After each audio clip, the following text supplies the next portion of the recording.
And welcome to Tampa Stadium for a big game in the black and blue division. It's the Tampa Bay Buccaneers and the Green Bay Packers on Sunday Night NFL. I'm Mike Patrick along with Joe Theismann and Mark Malone. Welcome to the NFL on ESPN. Brett Favre is enjoying an MVP-type season, and that's bad news for Tampa Bay. In 6 career starts versus the Bucs, Favre has thrown 15 touchdown passes, just 2 interceptions, and is a perfect 6-0. On defense, Reggie White is out of tonight's game with a pulled hamstring. But, Joe, this is a game that Green Bay needs to win to clinch a playoff spot and remain tied in the race for that home field advantage. Yeah, Michael, but Sam White needs it more. I mean, for his sake as well as his team. Right now, the Bucs are looking up at the rest of the division, and tonight is a must-win, or like you said, they're out of the playoffs. But the man on the spot is Trent Dilfer, the NFL's lowest-rated passer. Tonight, I look for Trent to come out throwing quick and short early, try and find a rhythm, and hopefully, for a change, Mark, find the end zone. All right, Joe, on defense, Sam Weiss is hoping that he's going to get some big plays out of the man in our spotlight tonight. Defensive tackle Warren Sapp. The Bucs hope their rookie first-round draft pick can use his speed to disrupt Brett Favre and the Packers. I'll be back with video reports throughout the night to chart his impact. Mike? All right, Mark. Mike Holmgren has won 9 games in each of his 4 seasons with the Pack, and now he is closing in on his first division title.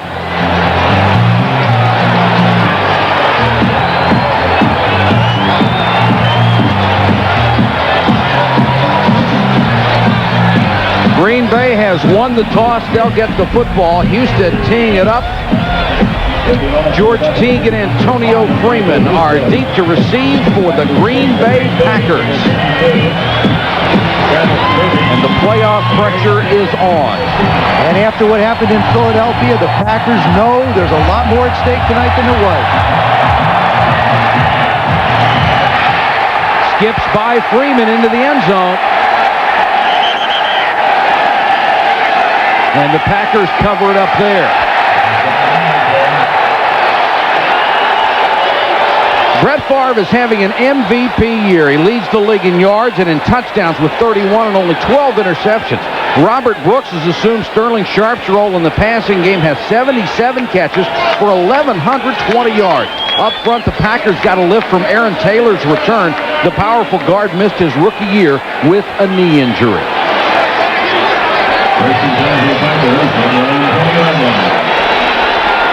Reggie White breaking the streak of 166.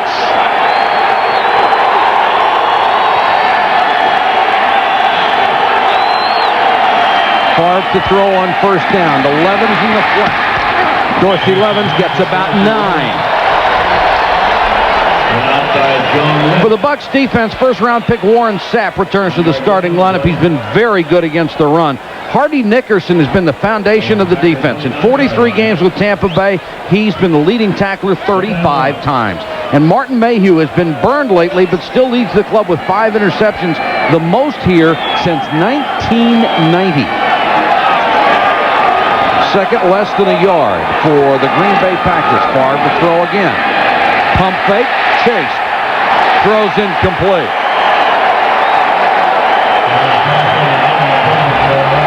Good coverage by Brooks on Edgar Bennett. Mike, the Green Bay offense is a rhythm offense. You'll see Brett Favre go back, try and set, but Warren Sapp does a good job of coming inside.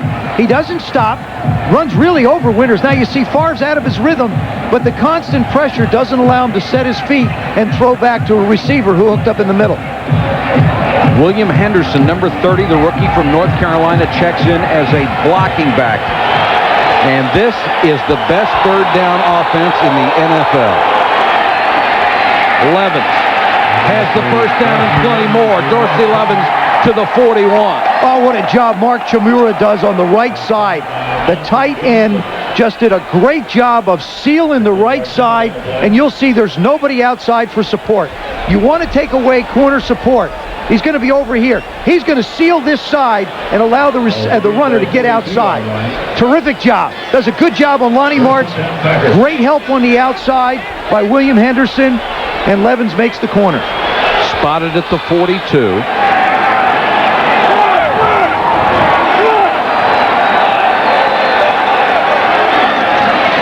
Delay to Bennett. Not much there. Sapped the first man to hit him, got maybe a yard as he was swarmed by the Bucs defense. You know, it's important early for the Bucs defense, Mike, to try and take away some part of Green Bay's offense. And it looks like what Rusty Tillman, the defensive coordinator, wants to do is get enough people around the line of scrimmage to shut down the run and force Green Bay to throw the football. Now, the way Brett Favre's been throwing, I don't know how good an idea that is. May not be the greatest choice in the world.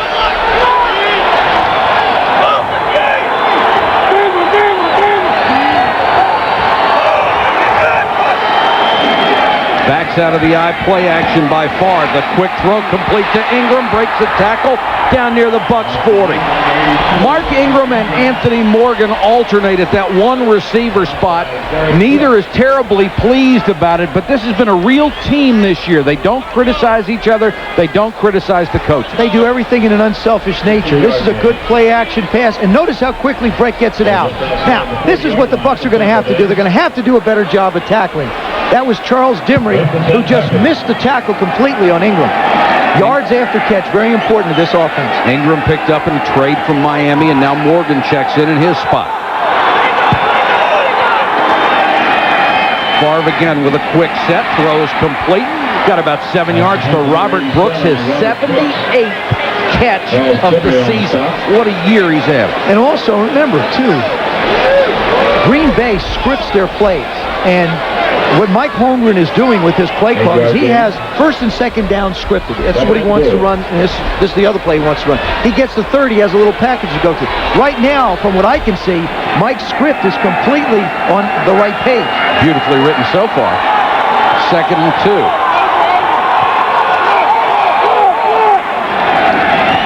Bennett couldn't get outside. Stuck just outside the 30-yard line. Brooks and Dimry came up on the tackle. Edgar Bennett would love to get that 1,000 yards. It means an awful lot to him. And it would mean an awful lot to the people in Green Bay because they're used to success. They haven't had one since 1978, and Bennett would like to break that streak. But also, you talk about respect, too. I mean, the way everybody looks at running backs in the leagues is if you get 1,000 yards, automatically your peers respect you. Sure. And that's very important to Edgar. He wants people to look at him as a running back. Here's a guy who was a fullback for his first years in Green Bay. And he and Dorsey Levens literally switched positions this year. Should I take another shot? Go ahead. You haven't hit one yet this year. He made it. Oh, come on, Red. Give it to me. Oh, I can't believe it. Oh, how much closer can I get? I am closing on it. You're perfect as usual. So the Packers will face 3rd and an inch. The offense is, I think it's such an advantage on the 30-yard line, 3rd down and short. You really are in 2-down range if you want to go for it. I mean, he really could go for it on 4th. So a play-action pass here is something that you just salivate for as a quarterback. Well, as we've seen today, if you're on your own 30, you can go for it. Yeah, but that wasn't a smart decision. Levens and Henderson to the backs.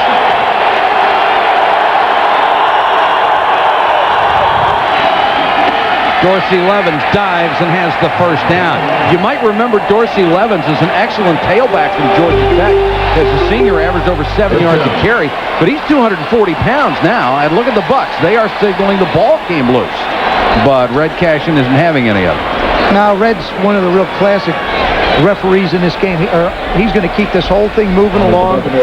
Really controls the game tremendously. Does a tremendous job of controlling pace of a game. You won't see a lot of fights. Probably won't see a lot of flags because he's in charge.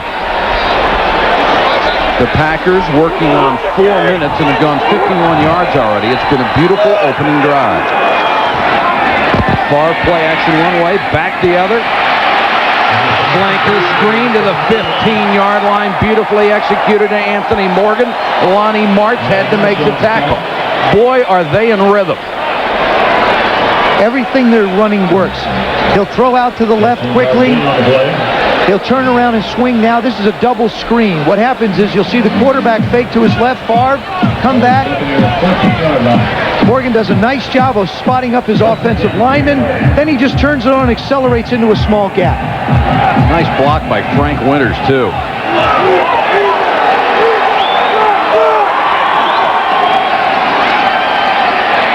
Favre goes into the flat to Bennett. Stuffed out of bounds in a hurry. Martin Mayhew was right there coming up from the corner. Down by Martin Mayhew. Brett Favre is in such control of this offense. When you talk to his teammates, they talk about his maturity and accepting total responsibility. And we'll get into the conversations about Sterling Sharp through the course of the night. But in past years, he just looked for Sterling and didn't have a chance to survey the field. Now he can look at a lot more receivers. Funny what happens when you're forced to change something. 5 out of 6 on this drive. He has 3 wide receivers in. Draw play, Bennett. Stopped shy of the 10. Looked like Eric Curry was the first man to get him. We always talk about teams in the red zone, but here's a look at the most productive players inside the 20. Second best in the NFL in the red zone, Dallas All-Pro Emmitt Smith. He has 20 touchdowns. But the most productive player, Green Bay's Brett Favre, accounted for 27 touchdowns passing and running in what we'll now call the Brett zone. He's just had a spectacular year. 3rd and 6.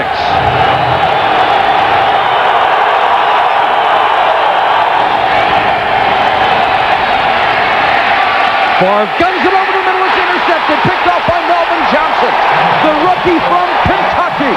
You know, Mike, we were talking about Green Bay's effectiveness inside the red area. Tampa Bay has done an excellent job as well.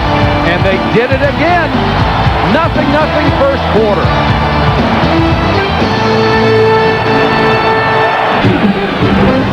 ESPN Sunday Night NFL is brought to you by McDonald's, official break of the NFL.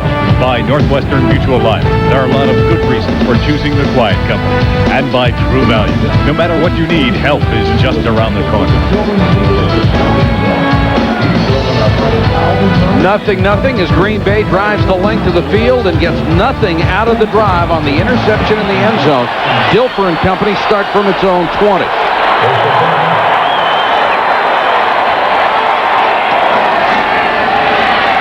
Ellison, quick screen. Wayne Simmons was right there. Joe, let's go back to the interception. Mike, there's a reason why this happened. If you draw the line here, you don't want to throw the ball on this side of the field because bad things will happen. You want to make your throws over here. Watch what happens to Brett. He drops back now. Watch where this ball's delivered. See where it is? It's on the other side. It's on the other side. It gets picked off. That means he was late with the throw, and he did not see the off safety, who happened to be the nickelback Johnson. Ellison is the running back on 2nd and 12. Dilfer with the quick throw, got it out to the 25-yard line, but it's incomplete to Alvin Harper. Been a tough year for Alvin Harper. There's the rookie Johnson who makes the interception.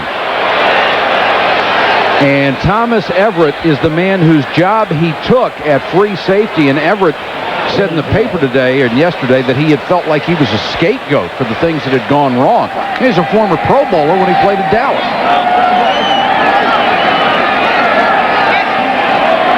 3rd and 12 for the Bucs.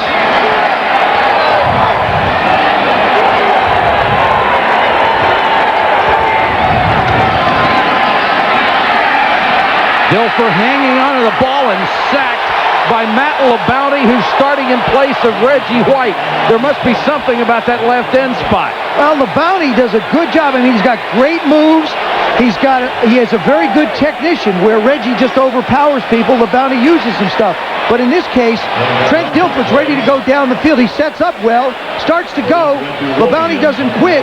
Anytime the quarterback pulls it down, probably going to wind up with a sack. Reggie Roby to kick it away to rookie Antonio Freeman. Should be good field position for Green Bay. And one of the raps on Dilfer is his tendency to hold the ball at will. Freeman backpedals to the 42. He gets nothing out of it as the Bucs cover it very well. No return after a 46-yard punt. We're scoreless first quarter from Tampa.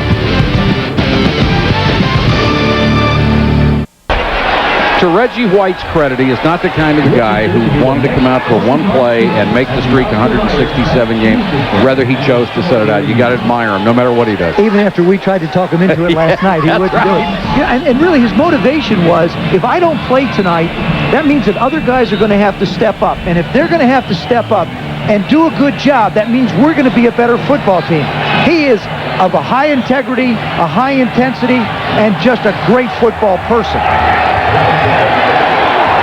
Bennett goes to the eye.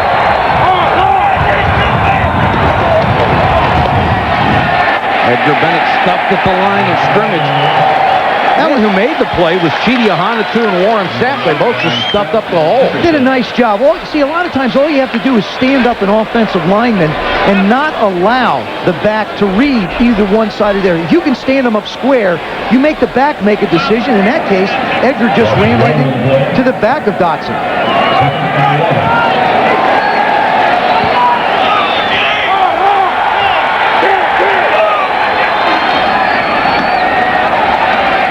Favre over the middle, tipped at the line of scrimmage. It was intended for Henderson. And Chidi Ahanotu did it again. He really has a terrific ability to be able to rush as well as see the quarterback trying to make a play. He understands what Green Bay is going to do. Watch the right part of your screen. He's number 72. He's rushing, but then he just does get his left hand up and knock the ball away. That's knowing what the offense is trying to do to you. Leads the defensive lineman with 37 tackles this year.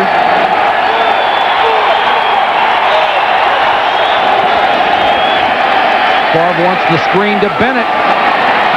Got a good block and dumped just short of the first down, it appears. Martin Mayhew made the tackle. Santana Dotson nearly got him in the backfield.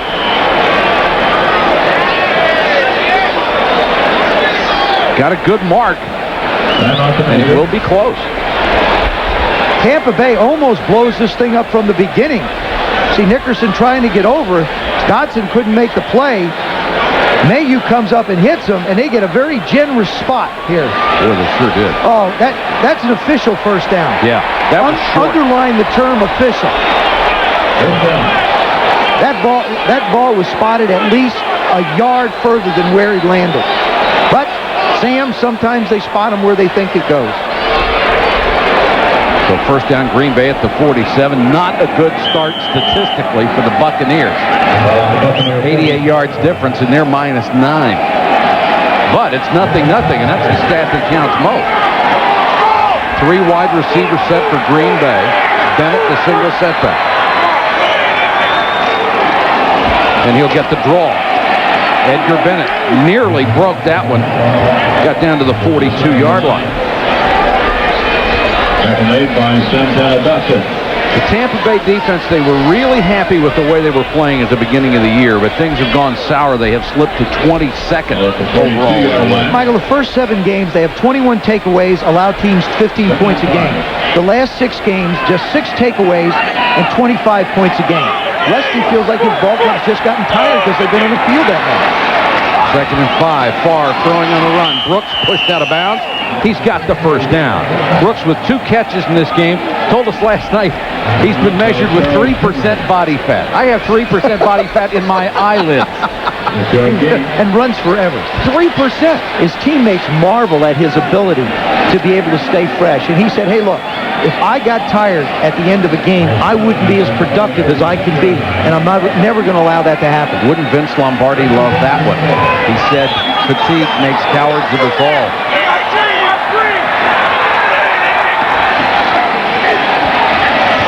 Favre with plenty of time. Bennett, a little check down. He gets to the 30-yard line. It's a gain of 6.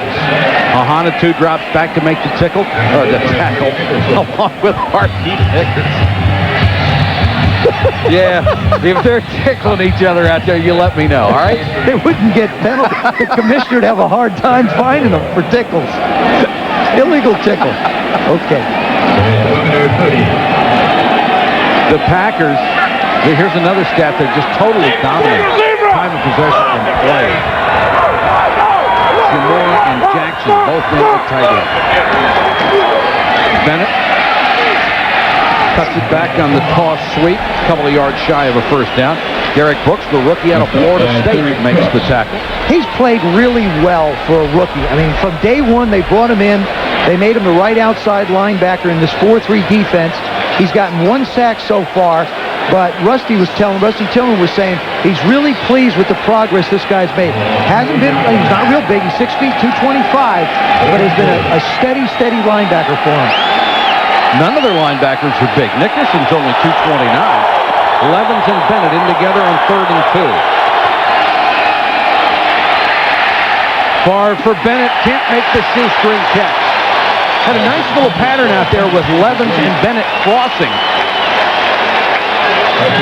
Good job by Lonnie Martz, number 51, the outside linebacker. Didn't bite on the play action fake, got into Favre's face, didn't allow him to make a good play in the throw. Left part of your screen, watch 51. See him just get there enough to make Brett pull up.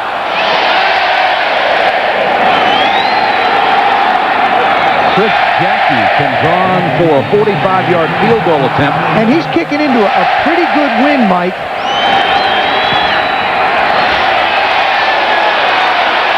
Long enough, but wide right from 45. So the Tampa Bay Buccaneers, who have negative yardage, are still tied.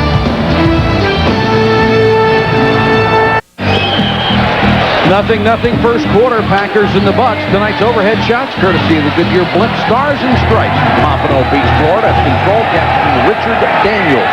He's from Burbank, California.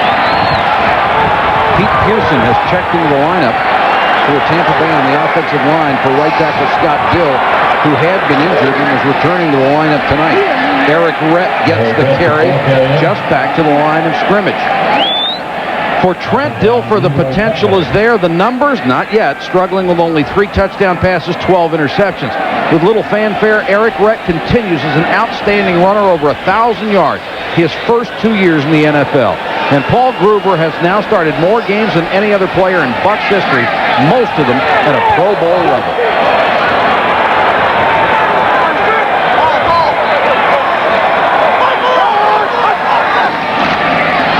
Rett trying to get off the right side, slips one tackle, gains maybe a yard. Sean Jones in his 12th year, still an excellent pass rusher for the Packers. His 5.5 sacks, second on the team. Wayne Simmons has made the loss of Bryce Pop easier to take. He's second on the club with 74 tackles to go with 3 sacks. And Leroy Butler, one of the game's best cover safeties, and he leads the pack in both tackles and interceptions. The legendary Reggie White, the NFL's all-time sack leader. He has already seen his defensive mates step it up with him out of there. Harrison Armstrong in the 2 tight end set, both in the backfield. Dilfer over the middle, complete out to the 49. That's a first down. Mike, that was a huge first down for the Tampa Bay Buccaneers for one reason specifically. It allows their defense a little bit of rest on the bench. They have played their heart out the first quarter, but that was a very big first down. Dilfer does a nice job here of setting and not holding the football. He's very decisive in getting rid of it. The good move away by Copeland. Good concentration, first down. And he beat the rookie Craig Newsom.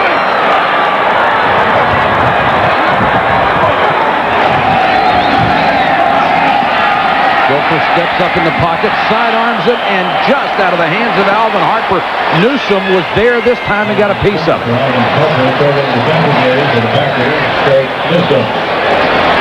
Alvin Harper with 38 catches coming in. Looking at the defense, not even looking at Newsom. Knows where he wants to go, runs the little juke back out. And really, Dilfer was just late with the throw. That's why that wasn't a completion. Newsom, a good-looking rookie from Arizona State. Second and 10, here comes the blitz. They go with a flanker screen. Copeland to the 40, to the Packer 36-yard line. Nice call against the blitz. Excuse me, Hawkins. Good quick release. They go into shotgun on second down, the Bucs do. You'll see Dilfer fired out. What they want to do is they want to attract people coming in. Okay, back out real quick. What you do is you get the defense focused in, get it out to a receiver, put some blockers in front of them, and allow him to run with the football. Courtney Hawkins with his 28th catch of the year. First down Bucs in a rapidly moving first quarter. Dave Moore is the blocking back, number 83. Dilfer with time. And incomplete, intended for his tight end, Jackie Harris, who has had a huge year with 51 catches. The former Packer. Left tackles are a quarterback's best friend, Paul Gruber, working against Sean Jones. Tries the right arm slap, then the right swim. Does a nice job of keeping Jones away from Dilfer. Really, Scott Dill at the right tackle position, I think, has got the biggest chore going up against Matt LeBounty.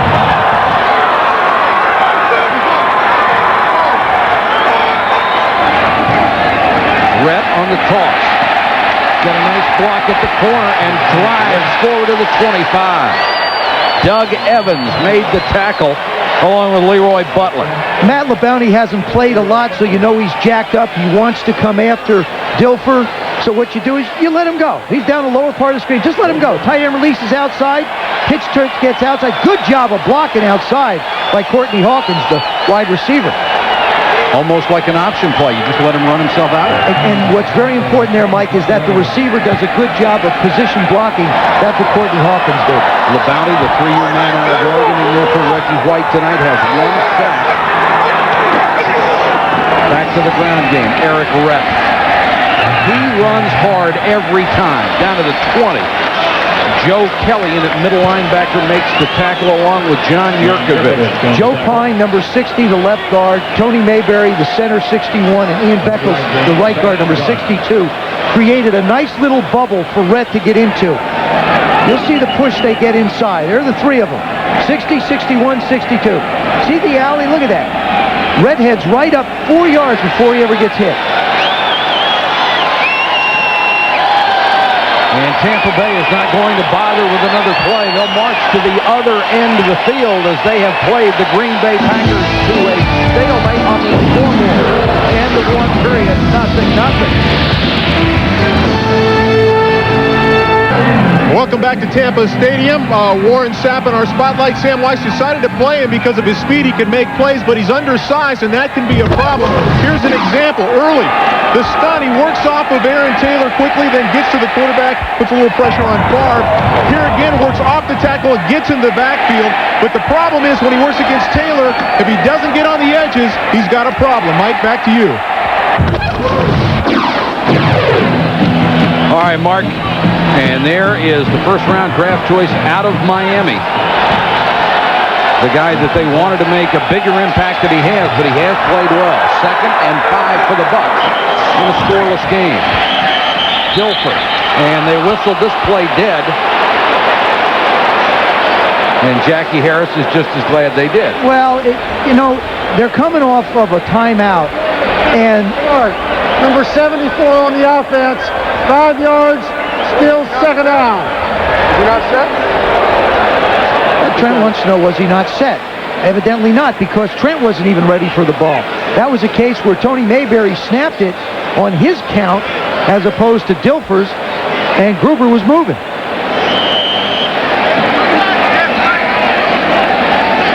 Jerry Ellison, number 37, will come back in on 2nd and 10.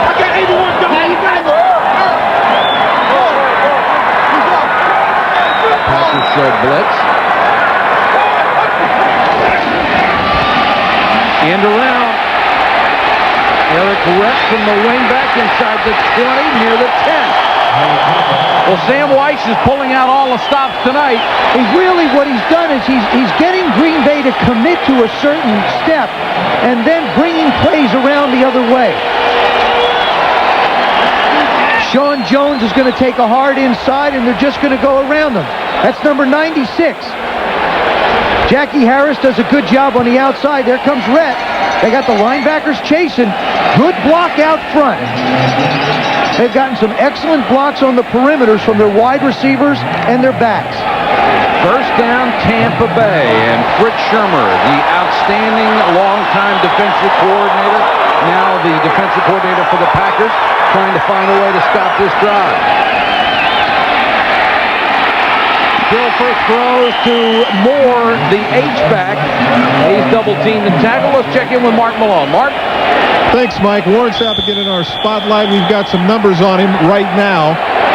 He's been run out one time for just 1 yard. He's made 3 tackles, got a quarterback pressure, but again, he's not playing on sure passing downs. The fact that he's 6'2", only 280, a little undersized, he has some problems against Aaron Taylor, a big, strong left guard. Mike? Well, Taylor is a load, and that is the rookie from Arizona State, Mark, your alma mater, Craig Newsome. We will check on his condition when we come back. You gotta have Chinese, but you don't. True Value presents the NFL Man of the Year Award. Tampa Bay's Eric Curry knows the value of education. Now he spends his time making sure others get the opportunity. Curry has established and funded 2 college scholarships where he personally reviews each applicant and follows up on the progress of its recipients. We're in the second quarter in Tampa. The Bucs driving 2nd and 7. Deep in Green Bay territory.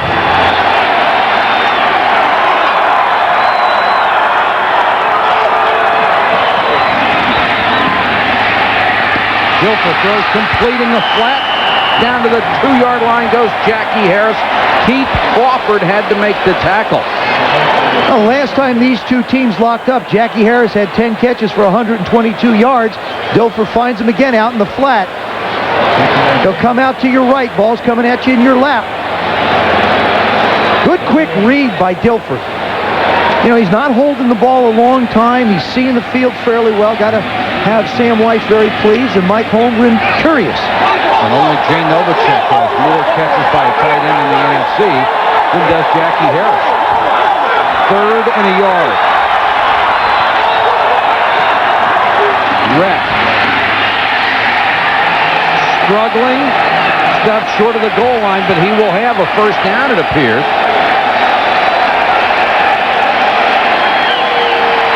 Sam Weiss under fire, 22 and 39 in his 4th season. Fred Strickland, number 55, plays off the block in the middle by Mayberry, comes up and makes the play, and then Leroy Butler comes in and helps out. 13th play of the drive coming. 1st and goal from the 1. And they've got Warren Sapp in as a blocking back, number 99. Dilfer play action, throws, intercepted in the end zone, no Kelly. That was a play they had worked on all week, to have Sapp run through that gap in the line and hit him in the end zone. Dilfer cannot throw that ball on a line, though. But you see, Mike, he can't really hang it up in the air because it gives the defense time to react.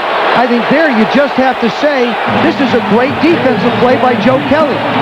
He doesn't buy it, and he stands up. See Sam, number 99, fights his way through. Kelly sees it all the way and makes a great reaction. Boy, is that tremendous recognition. I mean, that's just great recognition. Sapp was there. Kelly saw him, reacted, and then he wasn't.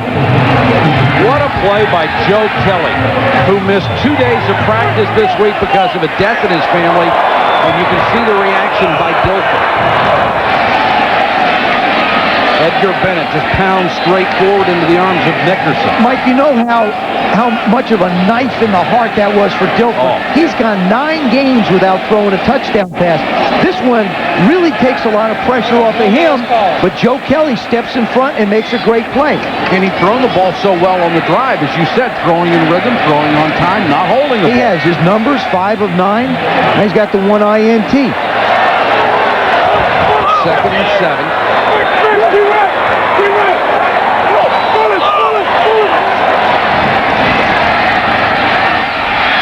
Favre goes over the middle, complete to the 30. Brooks should have the first down as he's brought down by Charles Dimry, a young man who's having one of the best seasons of his career, as is Brooks.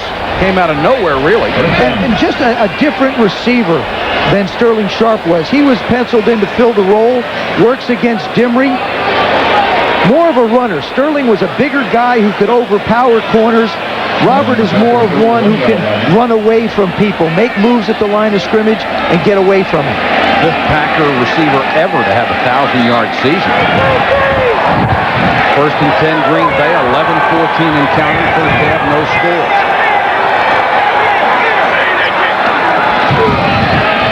Favre had that that one tipped at the line of scrimmage, intended for Ingram.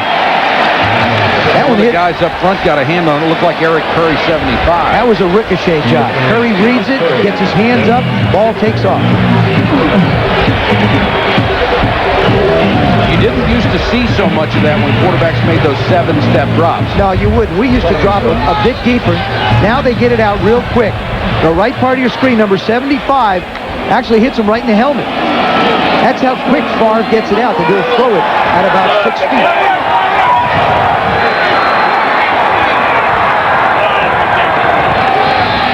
Draw play to Bennett. Runs through it, tackle, gets near the 40, maybe a yard and a half shy of a first down, and one of the Bucks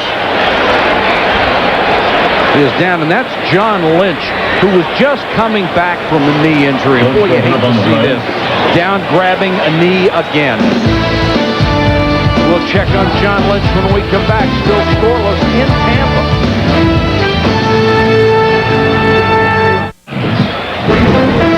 ESPN Sunday Night NFL is brought to you by Visa. It's everywhere you want to be. By Honda, who offers an impressive family of cars, sport utility vehicles, and minivans.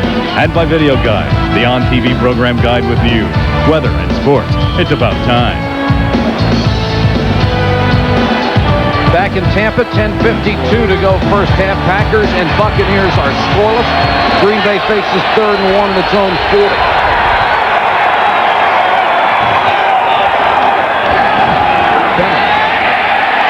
Didn't get it. Great play by Eric Curry, who came off the corner to get enough of Bennett to bring him down. And Hardy Nickerson finishes him off.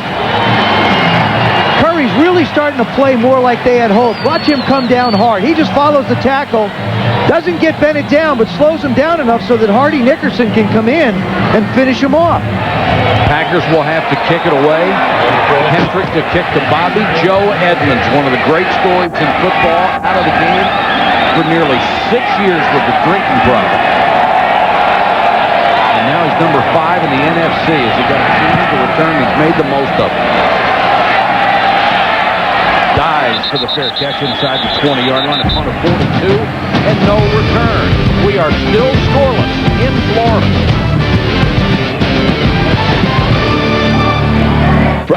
Like so many other cities, fans in Tampa Bay concerned about their team leaving. The latest rumor had them going to Cleveland, had the nickname going to Baltimore.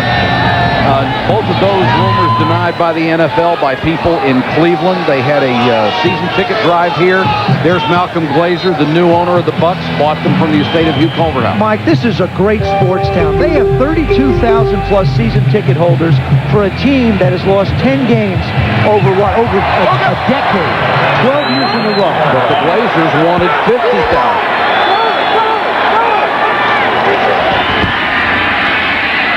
Dilfer chased out of the pocket, flag down.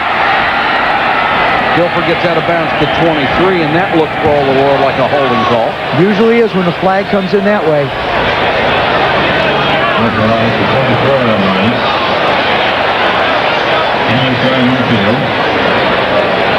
Red Cashin, our referee tonight.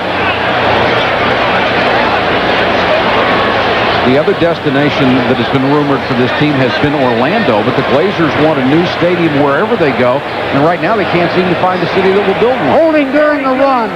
Number 74 on the offense. Half innocence to the goal. Still first down. Paul Gruber. Yep, Gruber and Sean Jones, number 96. He starts outside. Paul gets a little off balance and then tries to grab and do everything he can. Now, the biggest problem Gruber has with people is when Sean Jones is lined up where he is now, way out to his left. We call it in space. That's what they refer to. See, there isn't a person around him. First and 19 after the penalty, Martin is 5. Dilfer takes off again. The big kid gets out to the 23-yard line, 6'4", 235. Not afraid of contact as we saw last week. I know. I was talking about Sean Jones lined up in space. Look at all the room out there. Now, he can set up any move he wants. Come hard outside, and then try and swim inside. He could bull rush. He could try and take a speed rush around the outside. He has all those options available to him when he lines up that wide. 2nd and 7 after Dilfer scrambled.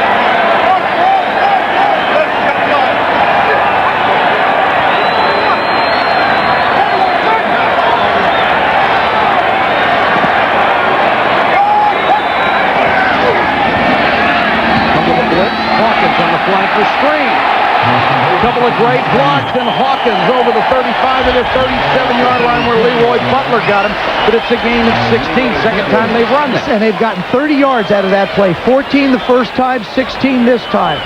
They run Courtney on motion. They know it's man-to-man. You get somebody out in front. That's Bobby Joe Edmonds, who comes out and makes a block. Good job by the offensive linemen downfield, both Beckles and Mayberry, out in front for him. Dug themselves out of a big hole, 1st and 20 on 2 plays. And as usual, a very innovative offensive design by Sam White.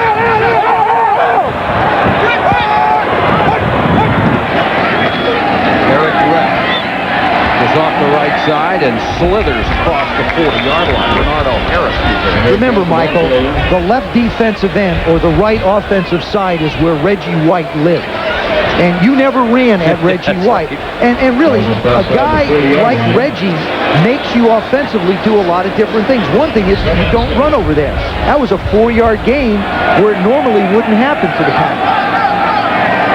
2nd and 6, and right now playing that spot, Gabe Wilkins, a 310-pounder who started at defensive tackle the first 7 years. He played well before that hurt. Rett will try the left side, gets to the 42.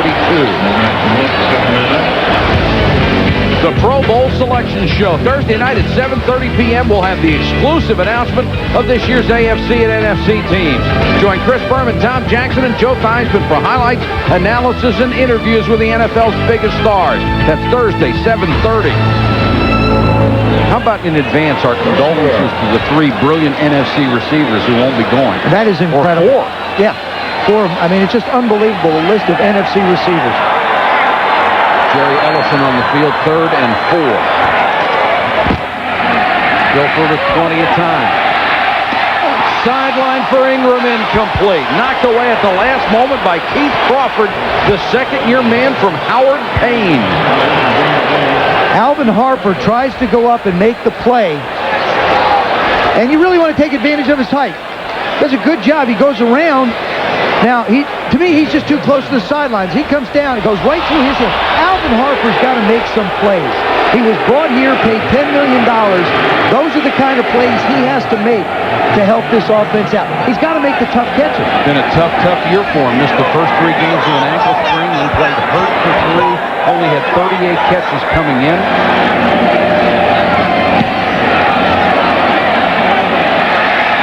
Roby with a line drive punt. There's the fumble. The Packers recover at the 19-yard line. Lenny McGill dove on it and saved the big play. Loss of 2, a 36-yard punt.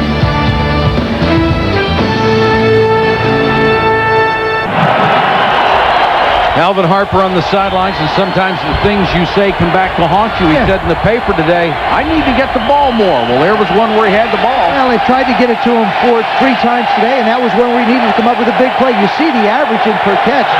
Unbelievable. Edgar Bennett goes out as a wide receiver as the Packers take over. Favre with time throws underneath, incomplete, intended for Ingram. I don't think he saw it coming. Well, Tampa Bay defensively has disrupted Brett Favre's rhythm a little bit. That time he threw the ball behind the receiver, which means that he's not in rhythm. If he's in rhythm, you can tell. The ball is out, it's hitting the receivers in the numbers. If he is rushing a little bit or is a little bit late, the ball gets sprayed around. Both quarterbacks have had a pass intercepted in the end zone to kill what looked like a short touchdown drive. Bennett and Levens, the backs on 2nd and 10. Levens fighting for the extra yard, got over the 29, should have a first down. Martin Mayhew, one of the tacklers for Tampa Bay. Both defensive coordinators in this game, Rusty Tillman for Tampa Bay, Fritz Shermer for Green Bay, they just don't want to give up the big plays and put more pressure on their offense. They'll both play what's called a bend, don't break defense. Let them work the ball down. Maybe we can get something away from you. There's Rusty, and Fritz is on the other side in his Green Bay outfit. What a terrific job he's done in different places. And what a nice man. Always adapted, always been so close to getting a head coaching job and never quite been able to land it. And should have. Yeah. Martin Mayhew is the injured Buccaneer. They have already lost John Lynch, who re-injured a knee.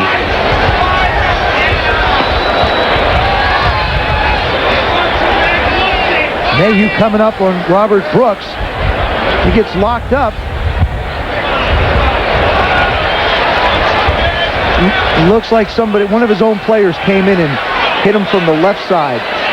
Mayhew with 5 interceptions this year, 81 yards in the return department.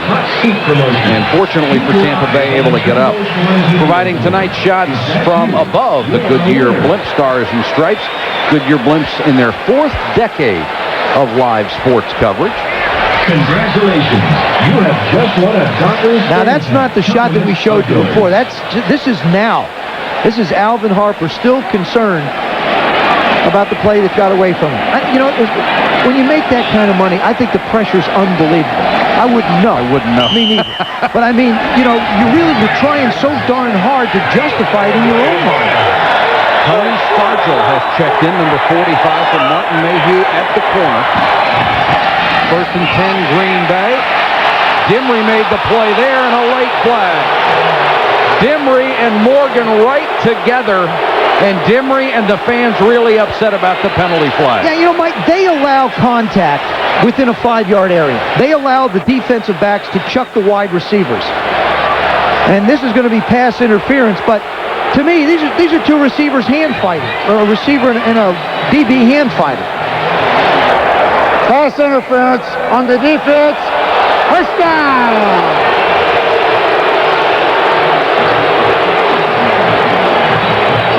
Left part of your screen. There comes. He got his right hand on the ball. Couldn't quite tell where his left hand was. Now, you can touch a receiver. You have to physically move them in order to make it interference. That looked like a tick-tack call. Bennett following Aaron Taylor. Good guy to follow at 305 pounds, and Dimry makes a tackle. Hurt all of last year. Aaron Taylor, the rookie, #1 draft choice out of Notre Dame. Good athlete, big guy, can run.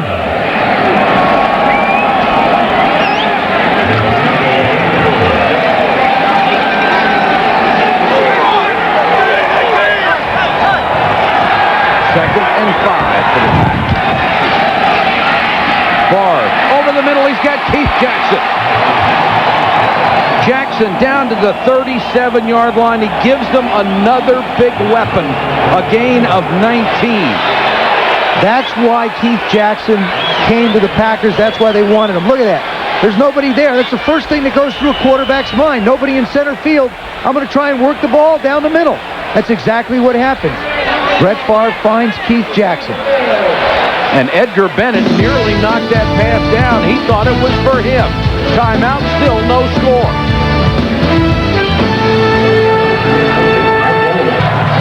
You'll understand why I'm saying this in a minute. Doesn't that look like cheese to you? That's absolutely. The moon. That's the moon. I feel like I'm in Apollo 13. Oh, my goodness, we've landed on the moon, and there are cheese heads there.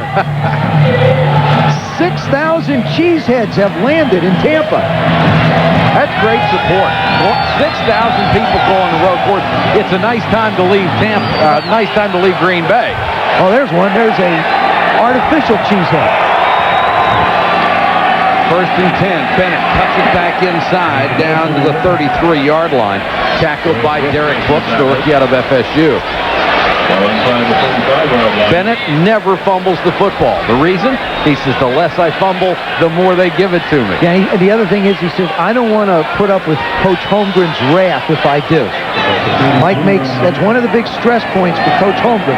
Don't put the ball on the ground and you'll play. You make a mistake under Mike Holmgren, you may spend the rest of the week on the bench.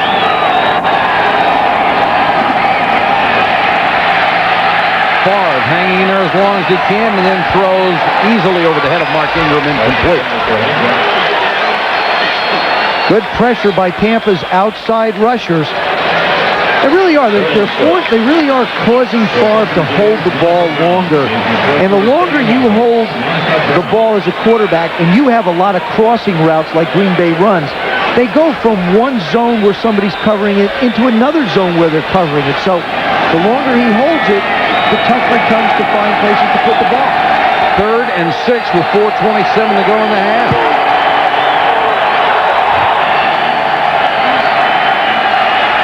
Four-man rush, a lot of time. Favre for Brooks overthrown. Stargell wanted a flag, thought Brooks pushed away. Another good defensive stand by Tampa. And a good job by the offensive line. Tillman's defensive backs did a good job. Because certainly Green Bay's guys up front did an excellent job of protecting him. Now Chris Jackie is incredible from over 50 yards. He's 2 for 3 over 50, 6 for 6 from 40 to 49, and he has a wind at his back. This will be from 51. If anything, he hook it left. He got it. The 16th field goal of his career of 50 or better. It's unbelievable how good he is from so far out. Money.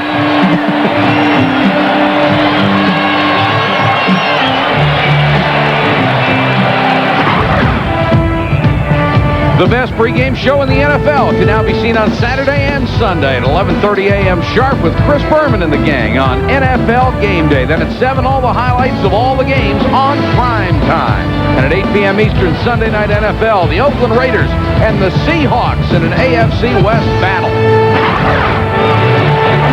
There was a game a month ago that looked like it would be totally meaningless except for playoff position, and now the Seahawks, with that wonderful comeback they've had, could actually tie the Raiders for second place in the division. And the Raiders, since Jeff Hostetler went down at the quarterback position, have just not been able to generate any kind of offense to get it done. And I've been shocked at how they've not been able to stop the run on defense. They've got some great players on that defensive line. Ellison and Edmonds deep to receive. Ellison from the 4. Ouch. Buried at the 15-yard line.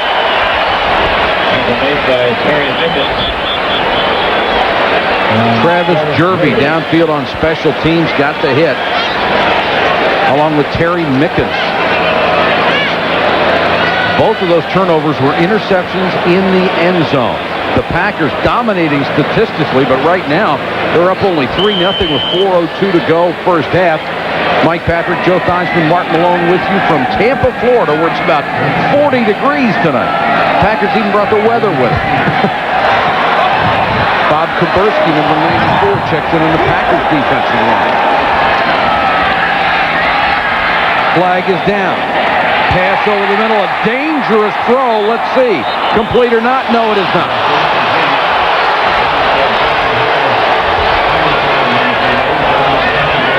Jackie Harris couldn't hold it. Now we'll check the penalty. Looked like a hold, and it is. The Bucs are getting pretty good at starting on 1st and 20. Last time they had a drive, that's where they started.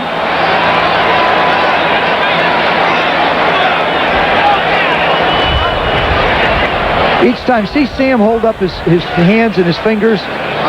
That's not hook 'em horns for all you Texas fans. I want you to know that. But what it is it signals formations and plays. Holding, number 60 on the offense. Half the distance to the goal, still first down. That's Jim Pine. Scott Dill is out for the game at right tackle, re-injured himself, and Pete Pearson has come in for him. Pine, by the way, 3rd-generation NFL. His grandfather played for the Providence Steamroller and his dad for the Boston Patriots. Eric Rett, the single running back on 1st and 18. Dilfer in the flat. Hawkins again on the flanker screen. 3rd time they've run it, the 3rd time it has worked. And they've run it from different formations. They've run it with movement with Courtney Hawkins. They've run him across the formation. Now they line him up outside and just let him hit the hole and move quickly. It accomplishes everything they needed to. It gets them back into makeable distances on second and third down. Plus, they're nice, safe plays that are just like runs.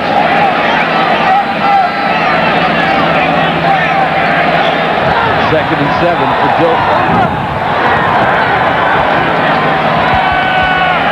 Good protection. He throws and had it knocked away. Almost intercepted, but no. Or is it down? There's also a penalty marker. Wayne Simmons was the man who knocked it loose. From where this is thrown, it looks like it could be some type of interference. You have to look where the flag's on. Defensive holding, same difference.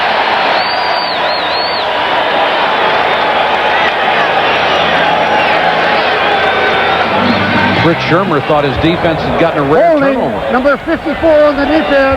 5 yards. Touchdown!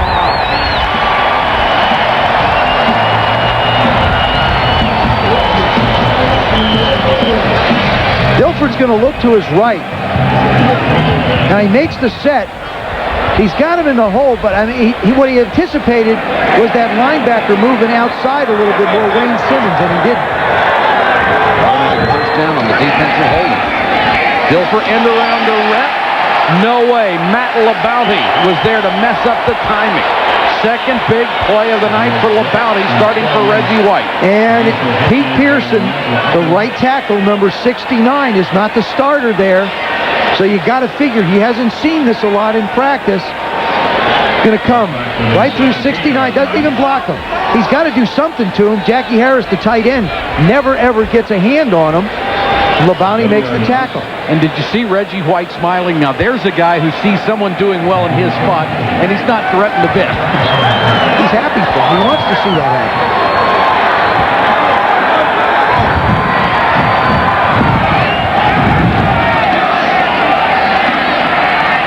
Dilfer goes underneath on second and 17, up to about the 23-yard line for Harper.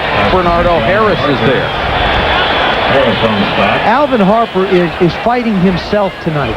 That was not a comfortable game. See him shake his head. I mean, he's fighting himself. He's not comfortable in his routes, and he's not certain in the way he's catching the ball. He's a much more sure-handed receiver. He comes down, sees the hole, plants. Now he slides and really doesn't move his feet, but just sort of reaches out with his hand. And I know he's bothered by what's happening to him this evening. He'll come up and make a big play. You watch.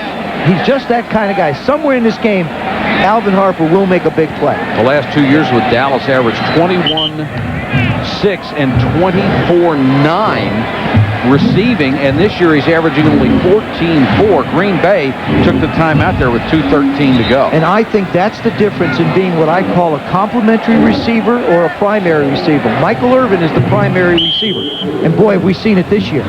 Alvin was the complementary guy, but his 33 receptions last year resulted in 8 touchdowns. The Packers caught off guard, and the Bucs come up throwing. Another Sam Weiss special. They practiced that. I watched practice on Friday, and that's a great job by the line and Dilfer. Mike Holmgren looking around. This is going to make his defense get ready quicker. See, they're substituting. They're confused. They don't have the right people on the field. First down. Fortunately, Mike Pryor got over there to run Copeland out of bounds, or it could have been even a bigger play. We've reached the 2-minute warning. Green Bay leading Tampa Bay by 3.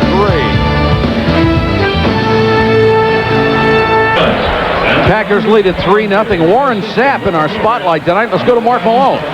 Thanks, Mike. Warren Sapp has played considerably more in this game than he has so far this season, and he's using that time to set up the pass rush. He bull rushes Harry Galbraith, almost gets the pressure. Then he sets him up for the swim move. Nice move by the rookie, but the problem is the ball gets away so quick in the Packer offense that he really hasn't made the plays Sam Weiss had hoped he had. Here's his numbers. They've run at him 3 times 15 yards. He's made 3 tackles, a quarterback pressure. He's double-teamed 3 of 20 plays. Mike? All right, thank you, Mark. The kid is going to be a player for a long, long time for the Buccaneers. Dilfer under pressure, short set. Nearly intercepted at midfield, thrown behind Harper. Doug Evans almost got the pick. Doug's going to make a case pleading, but this one slips right through his hands. The Bucks go with nobody in the backfield. They try and get the ball to Alvin. Ball's up high, which is not a bad thing when you got a receiver as tall as him. Thrown behind him a little bit, and just right there. That's what happens when you wait for it sometimes instead of going to get it. Fell right through the old breadbasket. 2nd and 10.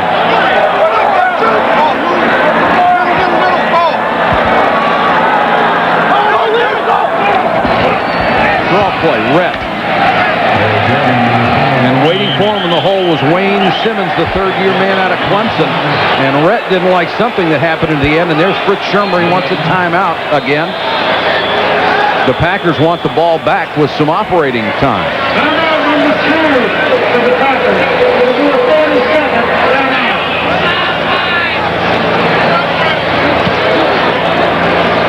Coming up at halftime, the fastest 3 minutes in television. Chris Berman with the highlights. You'll want to hear this. Barry Switzer's explanation of what happened at the end of the Dallas game, and the Flyers look to extend their home winning streak. I can tell you before you hear it, there is no explanation as far as I'm concerned. Well, I have one. It was very cold and he wanted to go home.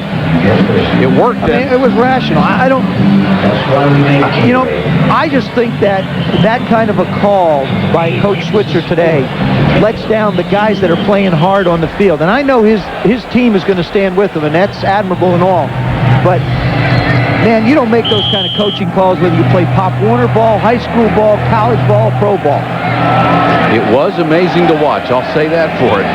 Trent Dilfer's got to come up with one now to get him at least 10 yards. This is the time when you don't want to make the big mistake, though. You're only down 20-0.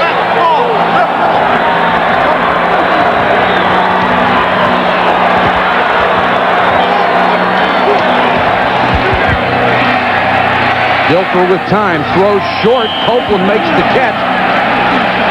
Now, that's what I don't understand. You got 3rd and 10, throw a 5-yard pass with a guy who's on the ground. Well, you know, Mike, I hear people say that, but part of the problem is if the guys that are open 12 or 15 yards down the field aren't there or they're not open, you have to go someplace else. Routes are designed in layers. You've got the guys 15 yards, you got the guys 10, you got the guys 5. And if the read takes you to the 5-yard guy, you have to do it. If you try and force it down the field, you can get yourself in trouble. That would be the big mistake that I said you can't make. I got it. Right. That would be the rational explanation. I like that. Packers have called timeout to conserve more of the clock with 1:35 to go. Antonio Freeman is deep to wait the punter, Roby. Dilfer, who had his 13th interception as opposed to 3 touchdowns on the season earlier. And the Bucs have turned it over twice. They are fortunate to be only down 3-0.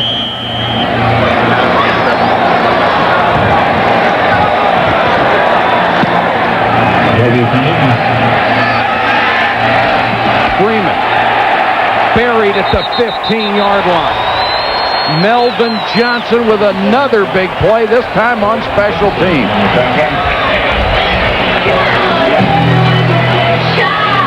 The 2 key plays of our first half here in Tampa Bay. Brett Favre, opening drive. Intercepted in the end zone by Johnson. And then Dilfer, the same thing, picked off in the end zone. 2 red zone turnovers. That's why we're only 3-0. Now the Packers have 1:24 to operate. Martin Mayhew is back in the Bucs secondary. Play action by Favre. Guns one. Brooks at the 42. On a rope and a nice catch by Brooks. See what happens when he sets and has time to fire? I mean, he just is so good.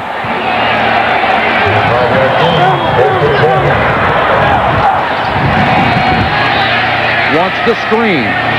Bennett with a nice catch. And a nice job of following his blockers at the midfield. See, now that would have been something that Edgar should have thought about getting out of bounds. That's why I think Mike Holmgren ran the play towards the sideline to give him a chance to get out of bounds and stop the clock. Time is of the essence for him now.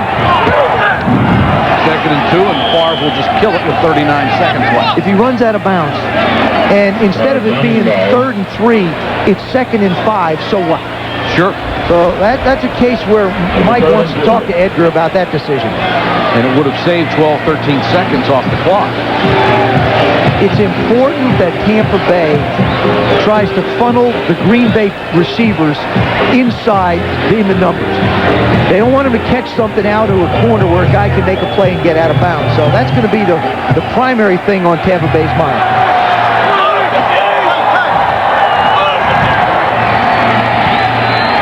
Favre had that one batted up in the air.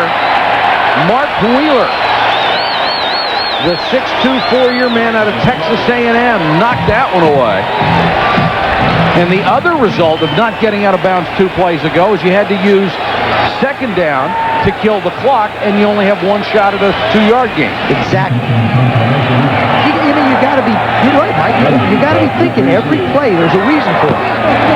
Bobby Joe Edmonds drops deep for Hendrick's putt.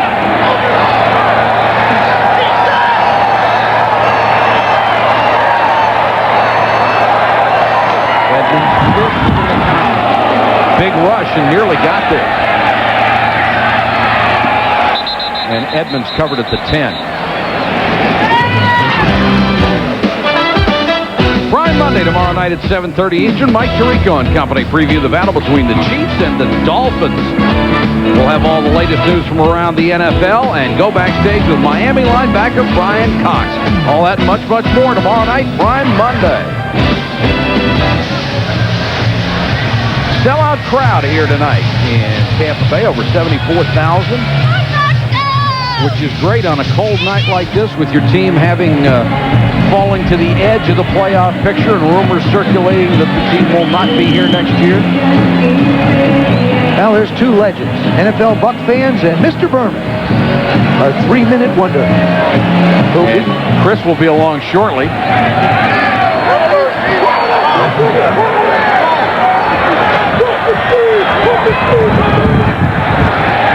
And the Bucs are going to be very conservative about this. Eric Rett will go down at the 10-yard line.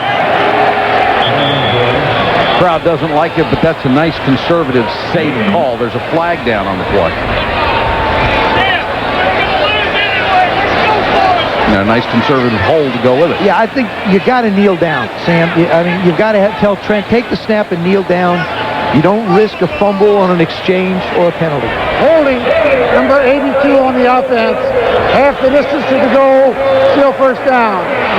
Dalvin Harper, that's either 3 or 4 offensive holding. But it's the last 3 in a row, they've come up 1st and 20. In this case, it's only going to be 15 because it's half the distance to the goal. With only 19 seconds to go, let's see what Sam Weiss comes up with.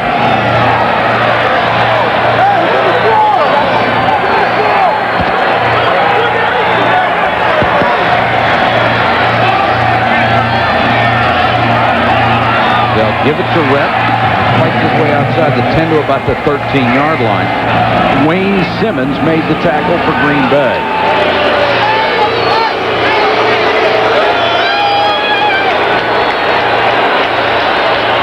That's the end of the first half. Our score, Green Bay 3, Tampa Bay 0.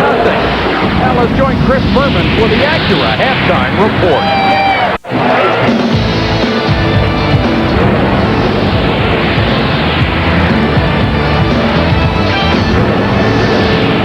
3-0 Green Bay at the half. If the Packers win, they guarantee themselves a playoff spot.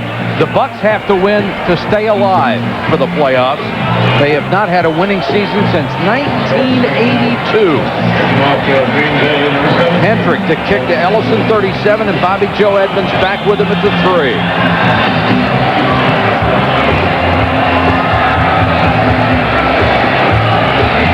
Now, this is one of those games, Mike, where Green Bay comes in, I think, playing better football. They've been real hot, but the score only 3-0 in their favor. They have to be careful. You leave Tampa Bay in this game long enough, they're going to think that they can get something done, and they might.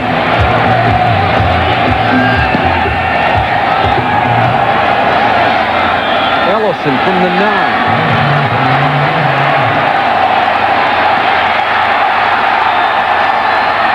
return to the 35. Let's check in with Mark Malone. Thanks, Mike. Warren Sapp was in our spotlight for the first half. Sam Weiss looking for big plays out of the young man. For the most part, he was relatively successful. Take a look at these numbers. Run at 3 times, 15 yards, made 3 tackles, a quarterback pressure. He was doubled only 3 times out of 24 plays. That's a byproduct of the Packers offense. We're going to switch our spotlight now to Sean Jones, the Packers defensive end of 12 years as he battles Paul Gruber, the old veteran tackle for the Tampa Bay Bucks. Mike? All right, Mark, that'll be interesting. 2 veteran warriors going against each other. Best starting position of the night for Tampa Bay from its own 35. Bill for the throw on first down. Has time, goes into the flat, complete to Dave Moore. When you take a look at the first half statistics, Green Bay dominating, especially in the passing yards, but the big one that stands out, an end zone interception for each ball club. Also, the time of possession nearly even after the Packers had a 2-1 advantage in the first quarter, Joe. They've done a good job, I think, Tampa Bay, of controlling the tempo of this game. Dilfer's doing a nice job of getting the ball out, and Sam Weiss mixing up the calls very well. 2nd and 2. Rhett stopped at the line of scrimmage, and Fritz Shurmur said the key is to stop the run and not give up the big play. And Reggie White told us that Fritz Shurmur would probably be more conservative with him out of the line. Yeah, and he has been. You haven't seen Leroy Butler, who usually comes a lot from the secondary, number 36, get involved in any pass rushes. And that's not Eric Rhett's type of running, dancing around. He's got to hit the holes and find the creases quick. 2 tight ends on 3rd and short. Rhett has the first down. Gaping hole up the middle. Pryor and Butler combined on the tackle, but not until he got to the 36. Mike, this is a case where Green Bay has got a fairly large defensive line. Tampa Bay's offensive line is not that big, so they can't hold them out. All they can do is create quick holes. Ian Beckles, number 62, does a nice job of making the hit. You don't want to ask a small line to sustain blocks. Just give everybody creases, and that's what happened on that one. And Beckles is the one guy up there who is not small at 304.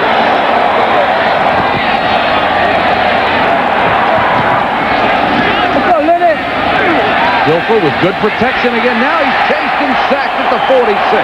And that is a coverage sack. Sean Jones, 6.5 on the season.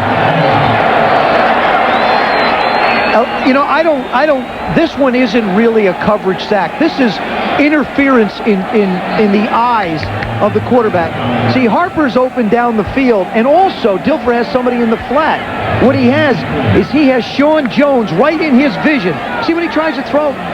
Now, he doesn't even get a chance to look down the field. I mean, it was a coverage sack, but that was something that the defensive end created, not the secondary. 2nd and 19.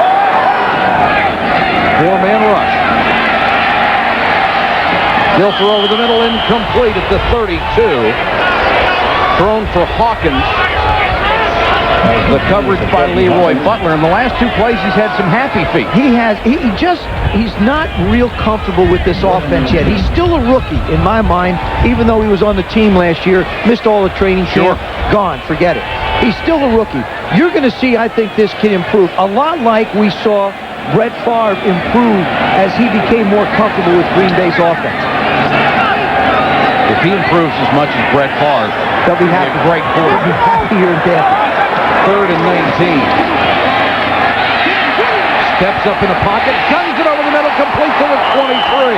That's a first down for the Packers. That's nice, gutsy hanging in the pocket. You know it's 3rd and 19. You know they're coming after you, and you still stay in the pocket. He is tough, I'll tell you that. This is in real time on the clock. Look at the job the offensive line does. A good 3.4. He finally gets a throw up in the air a little bit. He's been throwing low all day. Copeland does a nice job of going to get it for him. Copeland wanted to make sure he had the first down, and he did. First down, Bucks at the 23. Rhett. Dilfer Dilfer banged into the up back on the way back and messed up the timing a little bit. That was Dave Moore, the H-back. Trent Dilfer in 9.5 games has not thrown a touchdown pass. I've actually lost count. He did the amount of throws, but it's over 250. In Fresno State, he didn't go 9.5 minutes without throwing a touchdown pass. And he has a shot at a very dubious record.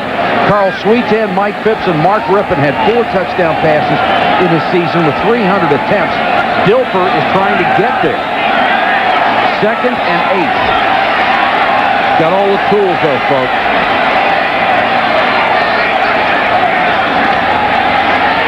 Dilfer, Hawkins on another flanker screen. That's 4 times, and the Packers haven't stopped it yet. You know, when Courtney Hawkins started to go in motion, the first thing that went through my mind is he's not really going to throw this again. And he does. I mean, what they're doing is they're forcing the secondary coverage of the Packers to loosen up with motion. As they loosen up, you see how they run off. They allow Courtney Hawkins to make plays. Now, this is his forte. He does an excellent job running after he gets his hands on the football. The smallest of the receivers at 5'9", but the niftiest. 1st and goal, Tampa Bay. Packers show blitz, and they come with it. Dilfer unload. Down to the 3-yard line, Dave Moore. You know what the hardest thing is right now for Trent Dilfer? Trent Dilfer has got to put out of his mind anything about touchdown passes. He just has to concentrate like he's been doing. Good play action fake. Does a nice job of rolling and gets the ball up without hesitation. That's the key for making the completion. With that psychology part of the factor, would you run it here instead of throw? I would run it on 1st and 10. I would run it on 2nd down and possibly throw when I had to. Tampa Bay has done a good job of running inside the 5-yard line when they've gotten there.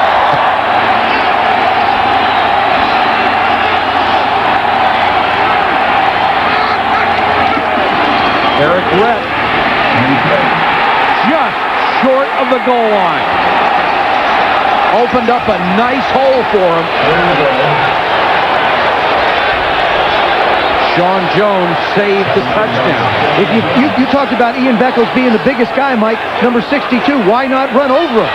What a terrific job he does on John Yurkovich.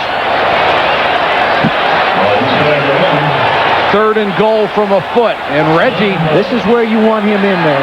He might throw on a uniform. See, Tampa Bay, I think they just have to pound it in again. Here's the same formation with Sapp lined up in that slot. Ellison, touchdown. Well, every coach I've ever had, Mike, all they've done to me is emphasize the first drive of the second half sets the tempo of the game for you in the second half. Same thing with the first drive of the first half. Tampa Bay's accomplished that. Hey, it worked once over Ian Beckles to get close. Why not go again? Left part of your screen there, number 62. Just crawling through, creates the hole. Couldn't even get the leapers in to try and make a hit on Ellison. The Bucs take the lead, trying to keep their playoff hopes alive. Husted for the point after. 7-3, Tampa Bay.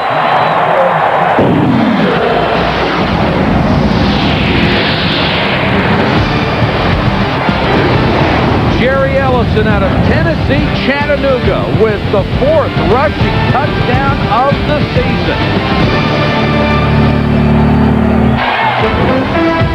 ESPN Sunday Night NFL is brought to you by Castrol Syntec, the full synthetic motor oil that protects in ways other oils can't. By McDonald's, official brake of the NFL. And by MasterCard. MasterCard. It's more than a credit card. It's smart money. The Tampa Bay Buccaneers trying to stay alive in the playoffs. They could even their record at 500 and keep the Packers from getting into the playoffs this week. Morgan on a bouncer at the 10. Goes down at the 20. We've got a timeout. 7-3, Tampa Bay. For one of the few times this year, the Tampa Bay defense is saluting its offense. It really is, and that's the thing that they've been complaining about the last 6 weeks, why their production is down. The offense hasn't done their part. Well, the offense just did their part, and I think now the pressure is on Green Bay's offense. The vaunted nature that they've had and the success that they've had, they've got to produce a drive to help their defense out. Favre will start from his own 20.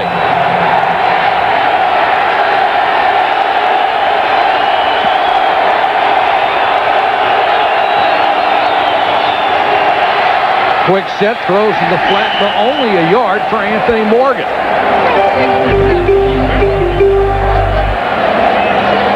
Outstanding drive for the Bucs. Took off more than 6 minutes on the clock, and Dilfer hit 4 out of 5 on that drive. But the big one was a 3rd down and 19. You could call this a textbook drive, Mike, but he skipped from chapter 4 to chapter 16 in a hurry with that completion. 2nd and 9, Green Bay, approaching the 8-minute mark, 3rd quarter.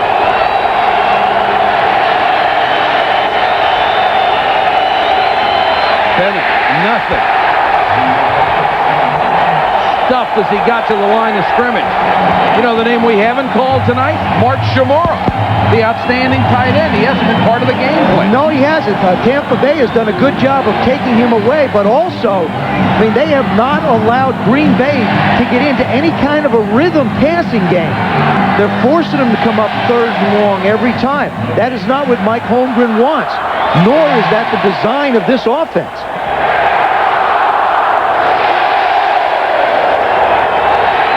3rd and 9.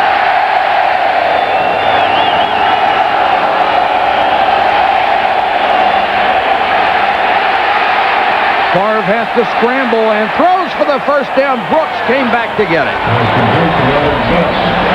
Brett Favre has improved his decision-making process so much. 2 years ago, you know he runs on that play. And he looks so much more in control. Warren Sapp, number 99, really does a pull job on Aaron Taylor, goes inside, flushes Favre out, and Brooks just runs across the formation. Brent lays it out to him, makes the good catch.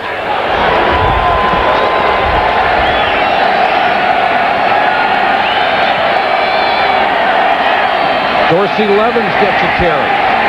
And Lonnie Martz was right there. Lonnie Martz has played excellent positional defense tonight.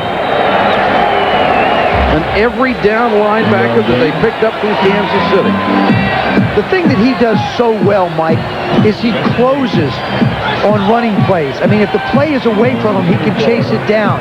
He's put on a little bit of bulk. He's about 235 now, almost 238.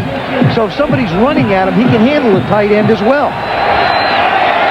Edgar Bennett back in on 2nd and 8. Favre looks near side. Throws complete for the first time to Mark Shimura, but he couldn't hold it. Derek Brooks, number 55. We talked about his ability to get around the field as an athlete. Here he is covering Mark Shimura to the right flat. He's right in his hip pocket. No, there's a catch that Shimura probably would make 8 out of 10 times. 3rd and 8. The crowd really in it.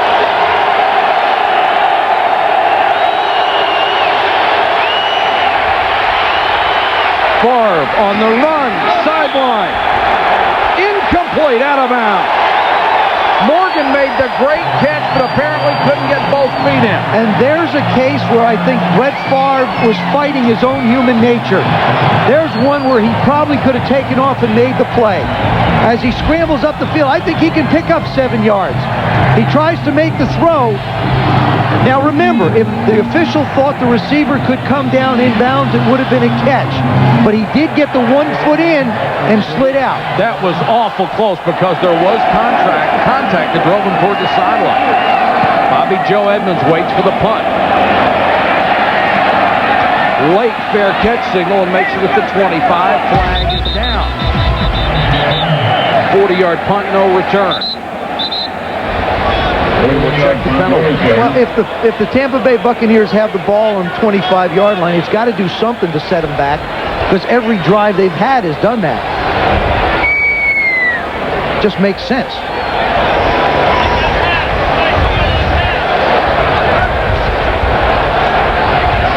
What they're doing is they're calling it against Bobby Joe Edmonds for not giving a clear indication of a fair catch. Invalid fair catch signal. Number 41 of the receivers, 5 yards, first down and 10.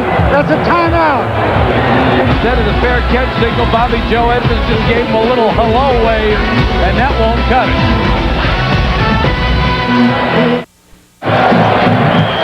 7-3, Tampa Bay, third quarter from high above. Our shots from the Goodyear Blunt Stars and Stripes. And our thanks to Captain Daniels and his crew for the many spectacular shots in tonight's telecast over strangely cold Tampa, Florida. Dilfer, short set, goes complete out to the 30. What Dilfer's not doing is he's not trying to force anything down the field.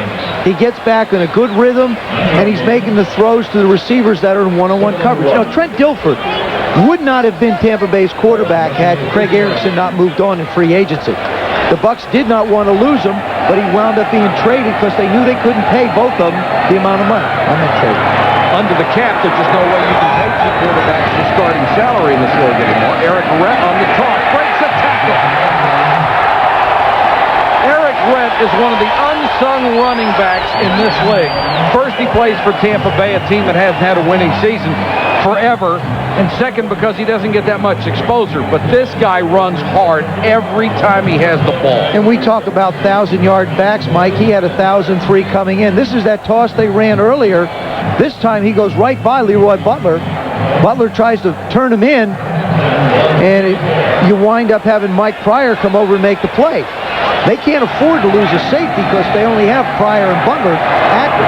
Pryor in there tonight for the injured George Teague, who has a broken toe. Dilfer right back to work to Jackie Harris into Packer territory. He's brought down by middle linebacker Joe Kelly. Do you sense Trent Dilfer's confidence building? I mean, can you feel it, Mike? Yep. You can just feel it.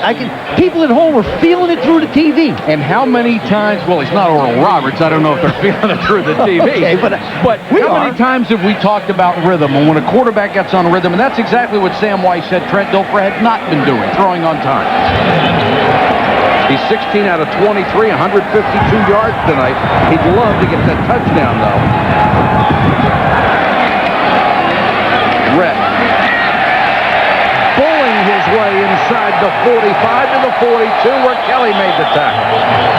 The rap on Eric Rhett coming out of the University of Florida, well, he's not fast. One of these days, people are going to quit looking at just numbers and say, this kid can play football. And you have to have offensive line up front. Watch Ian Beckles. He will smash, do a great job on Jurkovic, turns him, just turns him, and Rhett does a nice job of finding the room, but he stayed with him. That's what coaches talk about, finishing blocks. That was a block that was finished. First and 10, Dilfer changing the play.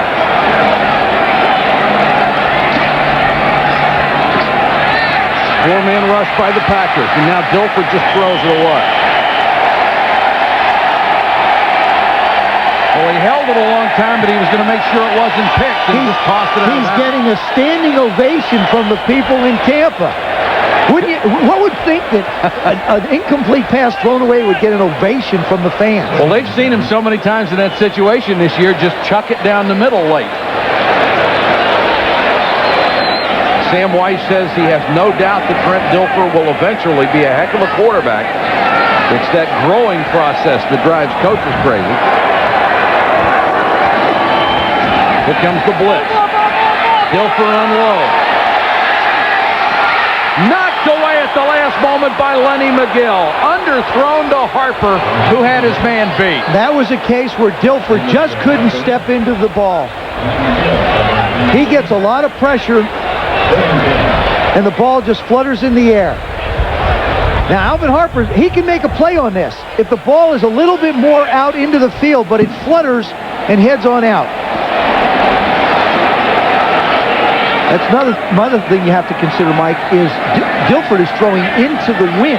So that ball hung a little bit for him as well. 3rd and 10.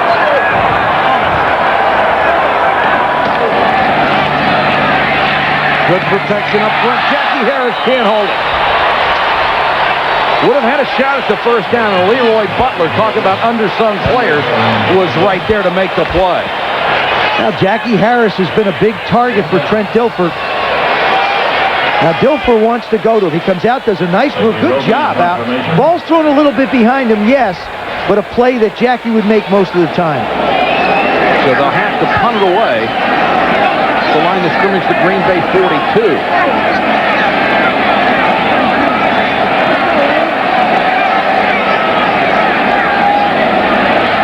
Fryer and Freeman wait at the 10. Roby goes to the sideline and gets it pretty well. 7-3. Dilfer Weiss and company with the lead.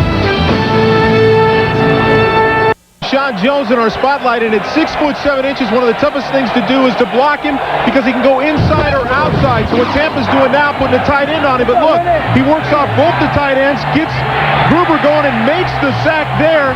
And then, how about this? Plays off of Jackson and makes the tackle. And take a look at these numbers so far on Sean Jones. These are second half numbers. They've run at him twice for 4 yards. He's made 2 tackles, 1 solo, and he has 1 sack.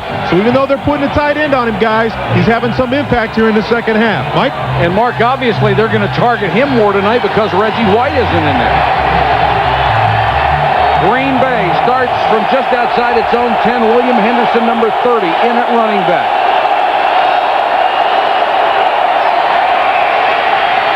Favre.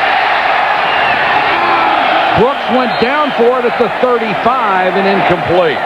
Charles Dimry on the coverage. Central Division quarterbacks in the NFC have been amazing this year. The production they have rung up, led by Brett Favre. For the first time ever, 4 quarterbacks in the same division have thrown for at least 25 touchdown passes. Dilfer would have to get 22 in the next 2 weeks to make it 5. Don't think he's going to quite get there. You also have to consider the receivers that are in this division also. They help an awful lot. 2nd and 10. Bennett is back in.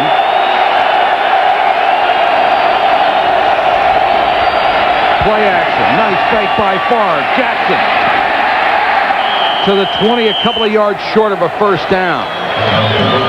Good play action fake by Brett Favre. Keith Jackson joined this team late. He did not want to accept the trade and only came up after the Packers were already showing a lot of success. And I know that's your complaint with what he did, and it's my complaint with what he did. Well, you know, he was quoted as saying, if this football team was 2-4, I wouldn't be here. But Mike Holmgren sat down with his 5-player committee and said, listen, we want him in. What do you guys think? They said he can help us. Mike said, fine. 3rd and 2. Favre throws for the first down. Jackson to the 38-yard line. To his credit, Keith Jackson had only caught 8 balls coming into this game. Former All-Pro, you would expect him to be a lot more involved, but he's not complained about it because he knows the situation. And it's plays like this, Mike, both by Favre and Jackson, the reason why. Look at Favre get rid of this. He's got a free runner, marks in his face. Now Jackson feels the blitz, gets his head around real quick, and makes the play. I think one team that misses him tremendously is the Miami Dolphins, to be honest with you. Dan Marino will tell you that right away. It's a big play to keep this drive going. Favre, play action. How strong he is to get away from the pressure, and Brooks can't hold it. Great throw by Favre, and Brooks let the ball get into his body. Tony Stargell was there on the coverage, but Brooks should have caught that one. Brett Favre, is so strong. He scrambles out, makes the throw. This is right on the chest. And a good stick. Get the helmet up into the ball and make him cough it up. Stargell is there at the corner because Mayhew is out, injured his knee earlier. Stargell was brought back because of injury after being cut early. Draw play, Bennett. And right away, Kenneth Gant, the strong safety, stepped up and was there. See, Kenneth Gant really was brought to the Bucs because of his great special team play in Dallas. That's what he's the cheerleader out there. He gets the fans pumped. but he's playing the safety position and doing a darn good job of it. Because Lynch is hurt again. Hey, this Tampa Bay defense has stepped up tonight.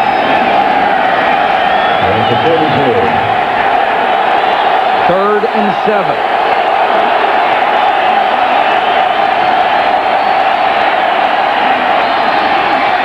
Too high for Brooks, covered by Dimrick.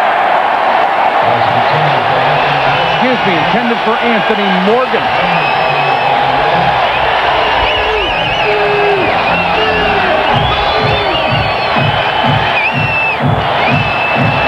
So the Packers will have to kick it away again. Bobby Joe Edmonds waits at the 15.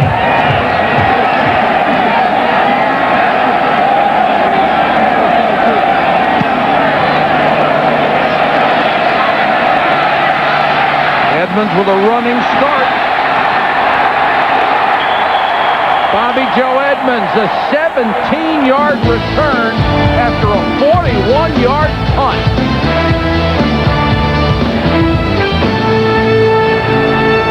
Boomer, there haven't been many highlights like that for the Pats this year. Haven't been too many highlights for the Bucs in the last few weeks, but they're working on one tonight. Rest.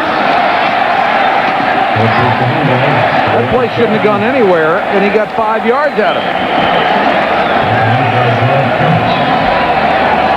That's the end of the third quarter. Tampa Bay leading Green Bay 7-3. Jerry Ellison's 4th rushing touchdown of the season, the difference in this game.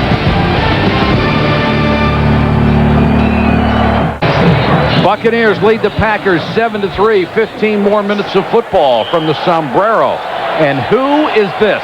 Oh, no. My snappy dressing partner, the cheesehead, and there are his buddies.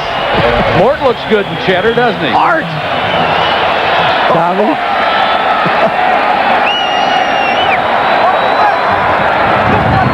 The Bucs are trying to disappoint the cheesehead. Dilfer had it batted down. Leroy Butler coming from the corner. That's something that Fritz Shurmur did not do in the first half. He did not bring Leroy Butler from either side, and therefore he wasn't involved in putting any pressure on Dilfer. Now he brings him on the side of Sean Jones, which means that the tackles are going to be tied up and he'll come one-on-one. Right part of your screen, he just makes a jump over Eric Rett and knocks it down. And Leroy Butler loves that. He said he'd rather knock a guy in the next week than get an interception. Dilfer under pressure. Jones hits him as he throws. There's a flag down. Pass complete to Harper, but this one is going to come back. It's a hold. So Green Bay's defense trying to put pressure on Sam Weish, and it worked the last 2 plays.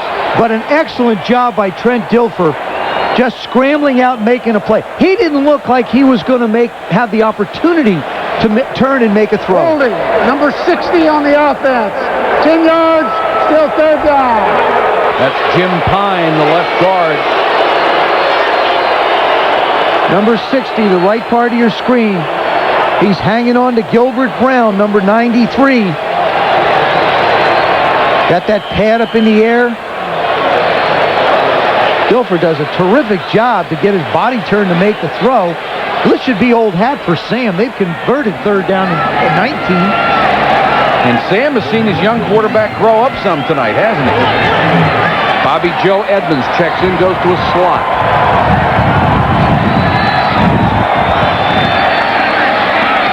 Dilfer double pump, got out of trouble.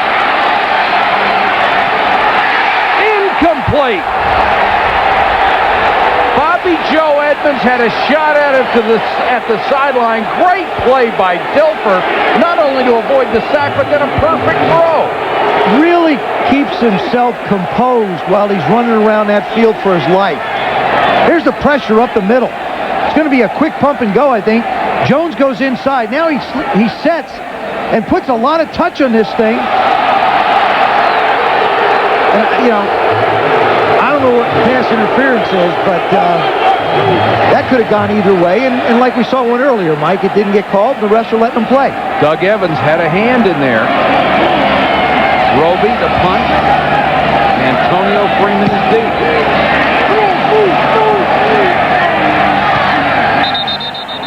Fair catch at the 25. A 46-yard punt, no return. 13:59 to go in the game. Recently, the Broncos and 49ers showcased their talents in Tokyo. Love is a many splendid thing. Zone West karaoke. Stand by your man. Blame it on the bossa nova.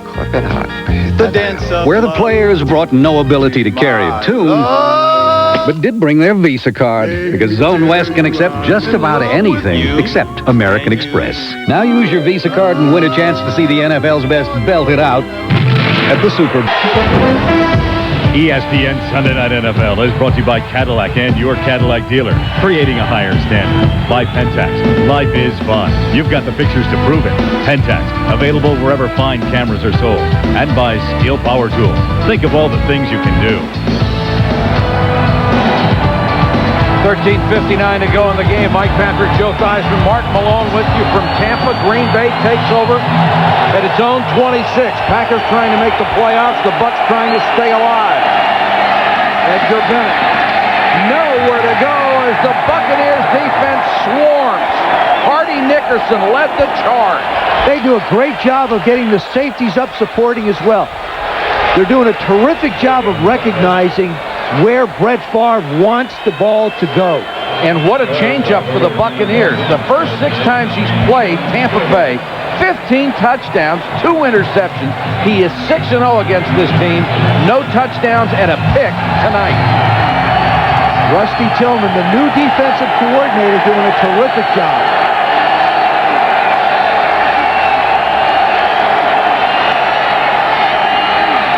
Favre with a pump fake, then down the sideline, incomplete, flag down. That's going to be because Stargell gave him a hip and ran him out of bounds. This year, a point of emphasis for the officials. You cannot run a man off his route. Nuzzling, they call it, Michael. They're just nuzzling. You know, the other thing is, too, Mike, is if the defensive back is looking back. Pass interference. Number 45 on the defense. First down. He has an opportunity to make a play as well. We're going to get a good look at it. There's the move. Stargell's look now. He's got him, and he looks back for the ball. Now, there's 2 guys fighting for the ball. I don't see it. I just don't see it. Ingram's angle took him towards the sidelines. That was a good defensive play. Big break for Green Bay. They have the ball at the Tampa Bay 48. Favre under pressure rolls out of it. Ingram with a short catch to the 45. The Pro Bowl Selection Show. Thursday night at 7:30 p.m. we'll have the exclusive announcement of this year's AFC and NFC teams. Join Chris Berman, Tom Jackson, and Joe Theismann for highlights, analysis, and interviews with the NFL's biggest stars. That's Thursday, 7:30. Do we have a show that you're not on? No, but I don't think they're going to make that one any longer.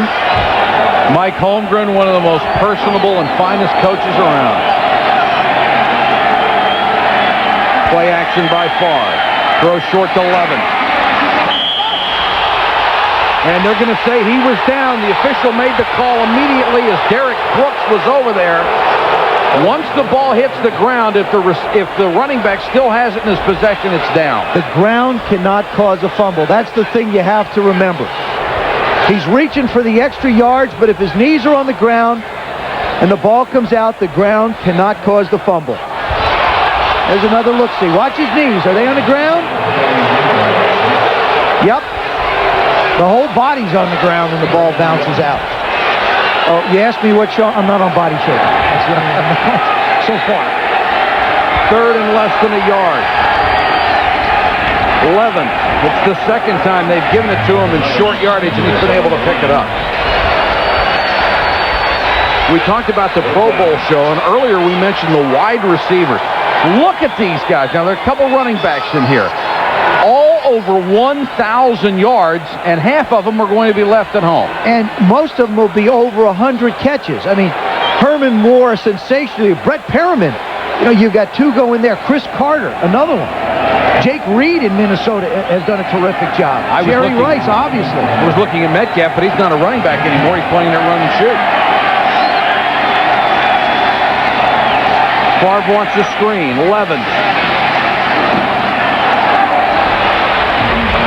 Look at the hustle by that Bucs defense. They just came from everywhere. Tony Bowie was there. Santana Dotson chased it down from behind. Nickerson was in there. Mike, they're playing with a lot of purpose because if they don't win, they are gone. And that is not what they want to do. It's been a long time since the Tampa Bay Buccaneers have had an opportunity to play into December with purpose and reason. And Sam Weiss, of course, one of the coaches who's on the hot seat. In his fourth year of a 5-year contract, he knows as well as anybody he may not serve out that 5th year, whether this team stays here or not. Shimura and Jackson, two tight ends on 2nd and 5. Favre, short set to Brooks. Brooks, first down to the 20. Beats Stargell to the inside, a gain of 12. Tony Stargell really wasn't close. Brooks just comes off and hangs nice and easy. He doesn't run away from the hole. Watch when he comes off. You win at the line of scrimmage. And he comes hard inside and then just hesitates. Does a nice job of controlling his body to make the play. Brooks, 6 catches, 69 yards tonight. And it's a good thing because the running game hasn't worked. Edgar Bennett with only 37 yards. Favre under pressure, throws complete. Shimura dives to the 8-yard line. First down, Green Bay. The first catch of the night for Mark Shimura. In his last game, he had 7 for 109 yards against Cincinnati. We talked about the Green Bay offense having to do something to help their defense out. They've done a great job, kept this drive 7 plays, 4 minutes and 30 seconds so far on a 65-yard drive. Both of these teams have been superb in this situation. The Packers on offense, the Bucs on defense. Shimura is open. Instead, he goes to Jackson. Touchdown. Brett Favre had his pick. Both tight ends were open. And that's the one thing that Mike Holmgren told us last night. With the addition of Keith Jackson, he can put the 2 receivers to one side, the 2 tight ends to the other, and create a mismatch. And that's exactly what they did on that play. To the right part of your screen will be the 2 tight ends. There's the play action fake. Now it's 1 or 2. Jackson in a hole in the middle. Shimura is out to the right as well. The 32nd touchdown pass of the year for Brett Favre, number 1 in the NFL.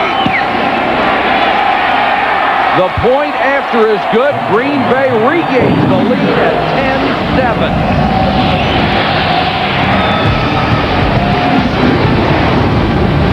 Brett Favre leads the NFL in touchdown passes for Keith Jackson, his first touchdown score of the year. Packers have regained the lead 10-7. Brett Favre hit them all on that drive and then threw the touchdown pass. And here's a strange statistic for you. And I agree with this. I think Brett Favre should be the MVP this year. He's been brilliant. The Tampa Bay Buccaneers have never won a game when it's under 43 degrees. Right now it's 39. That's not good news. Ellison and Edmonds wait the kick. Edmonds. Second good return of the night out to the 38. Let's go back to the touchdown, Joe. Mike, what the Packers are trying to do is they're trying to create a mismatch over here. But look at Hardy Nickerson's head. He's looking this way. When he turns around, the first thing he's going to see is play action fake. He thinks it's a run. That opens up this huge hole for Keith Jackson or Mark Shimura out to the left. But the fact that Hardy Nickerson was looking out trying to get the coverage called, when he swung his head around, it was, holy mackerel, it's a run. I should get up there, and it wasn't good. Let me give you another statistic. Tampa Bay has never lost a game when they've been ahead this year in the third quarter. At the end of the third quarter. Something's going to give then. Dilfer 16 out of 28 on the night. Pressure. Threw the ball, no flag, incomplete. That's how strong Trent Dilfer is. He had two people there, and it's my understanding if one guy's got you, if the second man is there, they're going to blow the whistle. You know, again, you're leaving so much up to the discretion of the officials. I think that was a good no call. Kuntz and Labauti were right there. I kidded him about his weight, and he said, hey, look, I needed to take the punishment, and you're right. Watch this. Nobody buys the play-action fake. There's one, there's two, and he still muscles it out. 2nd and 10.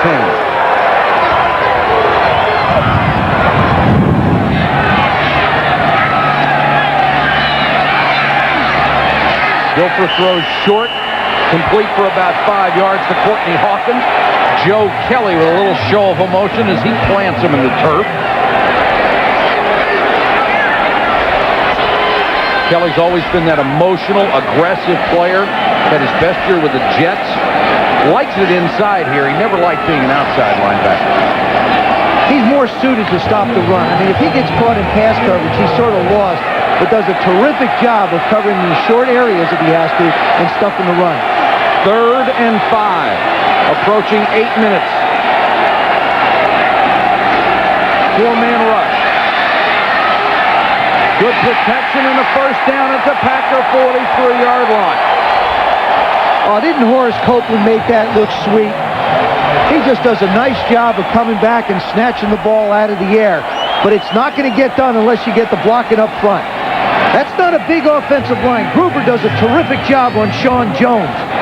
You see Pine, you see Mayberry, and Beckles. Watch this catch. Just as sweet as can be. Get those hands up and right there. Copeland drove Lenny McGill off the ball and now has 7 catches for 91 yards.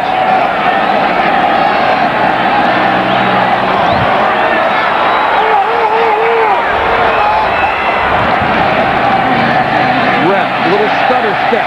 Eric Rep, still on his feet. Man, I really like Eric Rep. You aren't alone. I can hear the noise in here too, as well as I. He's gone over 100 yards, 18 carries for 104. Give him 1,100 plus for the year. Look at the job of running. There's one tackle he breaks with a face mask. There's another one. He's not stopping. Good job by his receivers helping him out. There's a couple more. Gives you that low center of gravity. Runs with a lot of power for a little guy. Rhett and Ellison both in there together.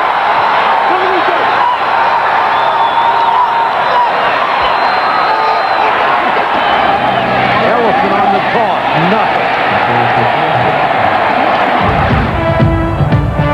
The best pregame show in the NFL can now be seen on Saturday and Sunday at 11:30 a.m. sharp with Chris Berman and the gang on NFL Game Day. Then at 7, all the highlights of all the games on prime time. And at 8 p.m. Eastern, Sunday Night NFL, the Oakland Raiders and the Seahawks in an AFC West battle. Michael Husted wondering if it will be up to him to try and tie it. He'd rather have his teammates get a touchdown and take the lead.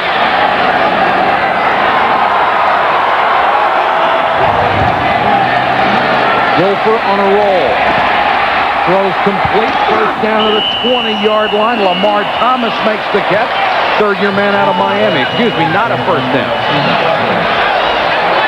Was second at about 12. That gained about 7. Thomas, only his 6th catch of the year, been troubled by a knee this season. And Mike, he's averaged 17-4. Mike Holmgren seeing something that very few people have seen, and that is a consistent drive in Tampa Bay offense.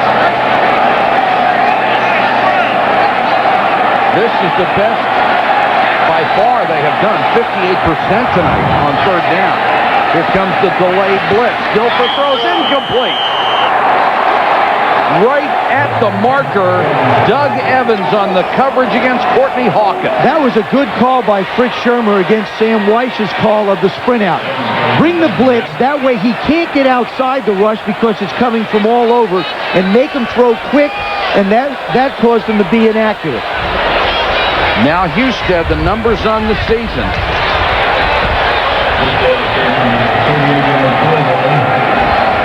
From 40 to 49 yards, he's only hit 50%, Mike.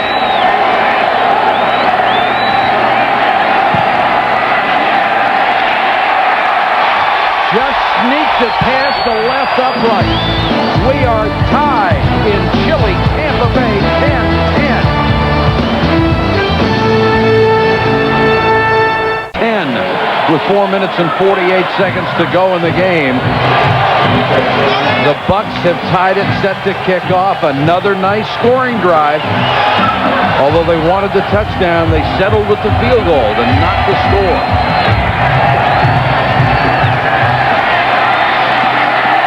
Freeman with a return, room to the outside. And a nice return past the 30. Timeout, 4:38 left in the game.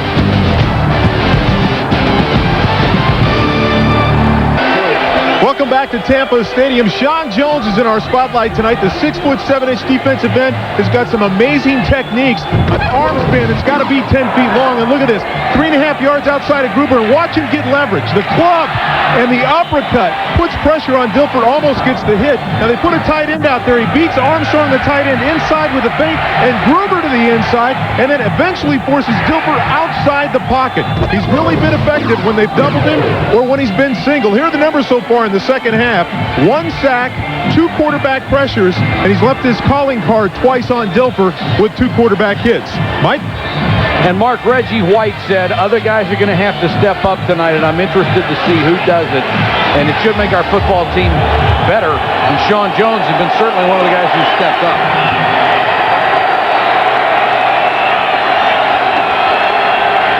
Edgar Bennett hasn't had much running room all night long. Got it nearly to the 35. Hardy Nickerson makes the tackle here. Good job by Warren Sapp, number 99. Got great quickness, very smart, recognizes screens and draws. Rusty Tillman was telling me this kid here has great natural instincts as he moves down the line. That time he pursued Bennett, got him down. Shamora and Jackson in at tight end together. Favre looking that direction, instead dumps it to Edgar Bennett. Maybe a half yard shy of a first down at the 40. Brad Culpepper made the tackle. Under 4 minutes left. Like we talk about the great comeback quarterbacks in football. Of course, there's Montana, now John Elway, Dan Marino. Rusty Tillman does not want to see Brett Favre fall into that category or start to build his stats in that way. Packers number 1 in the NFL on third down conversion. Levens didn't make it. Chidi Ahanatu made the stop twice in a row before. Levens got the same play and got the first down. Chidi Ahanatu is just going to take a hard inside charge. He has one responsibility, and that's to fire it hard inside. Comes down. Plays the block off of the tight end. He can't make the play, and Green Bay's going to punt it out. All he wants to do is get in the backfield and make penetration. That's exactly what he did. Clock running, 2:41 and counting. Bobby Joe Edmonds is deep. Beautiful kick by Hendrick with a tough wing. Bobby Joe Edmonds had a seam, couldn't quite get there, stopped at the 25. A return of 11 after a beautiful punt of 47. Pete Crawford made the tackle. There's a lot riding on this one. The Packers clinch a playoff berth and have a better leg up on the division title. The Bucs must win to stay alive. And it's been a long time since they've had that opportunity in December. And, you know, it's one of the things that this football team is starting to learn to do, to be competitive through an entire game, but to be playing for some reason in December other than to get to Christmas. Sam Weiss under fire, but remember, he started from nothing with this franchise. Right. Eric Rett behind Dave Moore. Dilfer changing the play.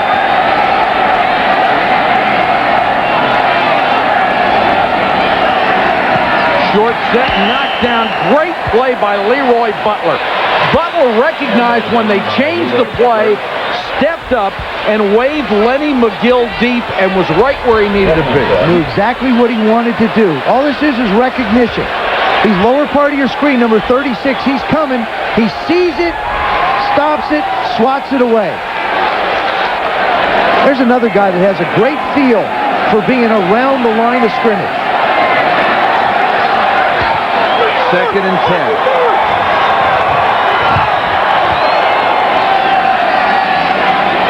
Blitz off the corner, and Dilfer is sacked. Sean Jones with his 2nd sack of the night, and a huge play. Michael, we've seen Sean Jones come outside in space. We talked about the moves that he can make. This is a Reggie White power type move. He starts out and then just lowers his head and bull rushes Gruber right back into Dilfer. Trent Dilfer has nowhere to go. And the Buccaneers are going to let the clock work down to the 2-minute warning. They need to talk it over because they face a 3rd and 16. Sean Jones and Reggie White, the bookend defensive end. And Pack and Buccaneers, 2 minutes to go. Reggie White isn't playing, but before the game, he wanted everybody to understand what's at stake. Got everybody together. There's Sean Jones right there. Watch this. Who's doing the talking? Who's doing the listening? Sean Jones getting his teammates fired up with the Reverend in the middle. He said somebody's got to step up. There have been several somebody. 3rd and 16. Sean Jones with 2 sacks. Huge play for the Bucs season.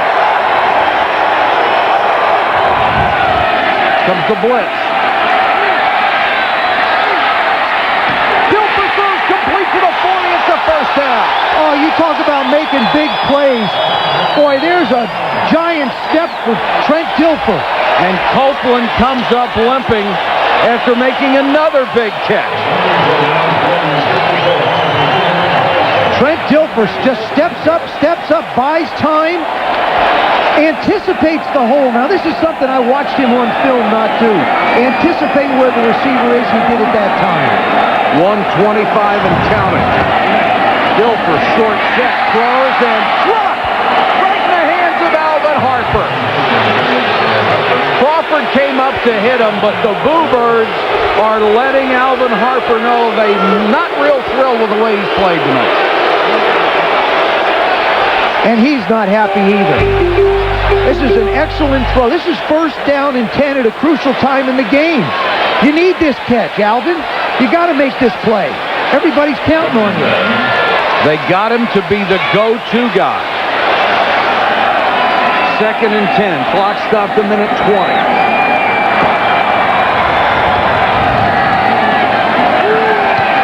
Dilfer has that one batted down at the line of scrimmage by Matt LaBounty. You see what happens when guys don't make plays for you? Instead of it being now 3rd down and 3, it's 3rd down and 10 again. I mean, it's, you know, when crunch time comes around, you need your big play guys to make big plays. And that drop depresses the defense, or depresses the offense and fires up the defense. I mean, Tampa Bay has got to keep this drive alive, win this game if they want any hopes to stay in the playoffs. 3rd and 10. Dilfer got it done last time.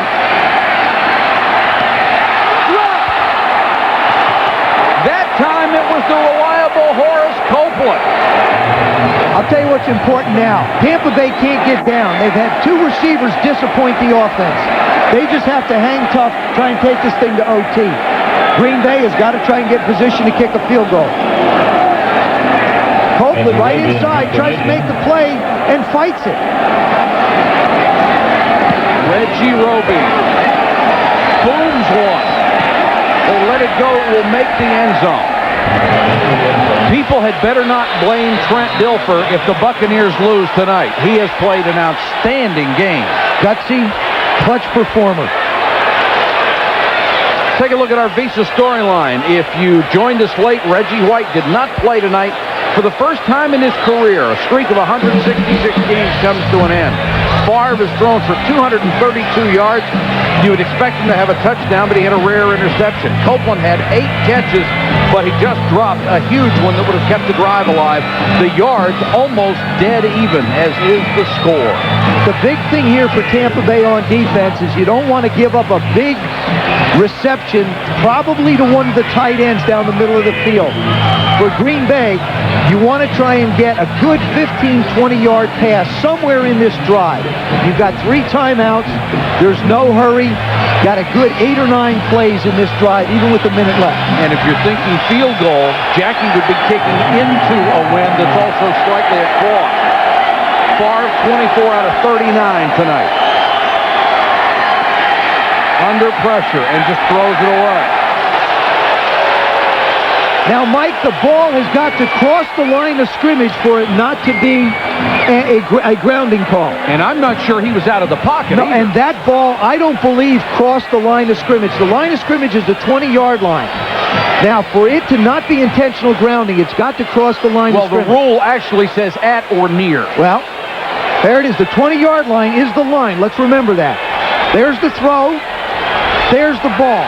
Well, you got to say that's near, but I don't think he was out of the pocket. And you have to be that. A break for Green Bay. Favre wants the screen, but beautifully defensed. Warren Sapp, what a terrific job of reading the screens. Remember I said earlier, this is the thing that impresses Rusty Tillman so much. He sees it, he feels it, he knows when a lineman's trying to bait him.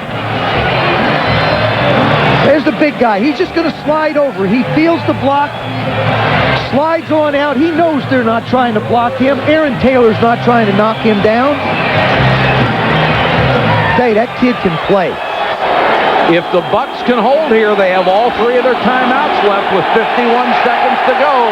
Crowd on its feet, 74,000 strong.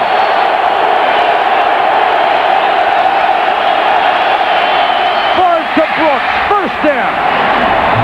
What a big throw by Brett Favre, and there was no doubt about it. That's why he's Brett Favre, and that's why he should be the MVP of the National Football League. And what a performance by Robert Brooks all year as well. This is just a quick post. He runs this one against Charles Dimry. Quick 3-step drop, fire it in. Dimry hardly in the picture. Brett with his patented wing one. How do you spell Favre? It may be this year.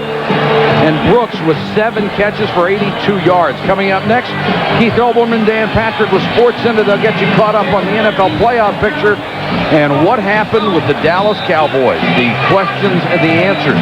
Our conversation is with Brett Favre. That's followed by Primetime. Chris Berman, Tom Jackson, Bill Pito with a complete wrap-up of today's action in the NFL. You were talking about Brett Favre's arm as there is Dilfer hoping he gets another chance. Mark Ingram caught a touchdown pass at the end of last week's game. Said if I hadn't caught it, I'd be eating it.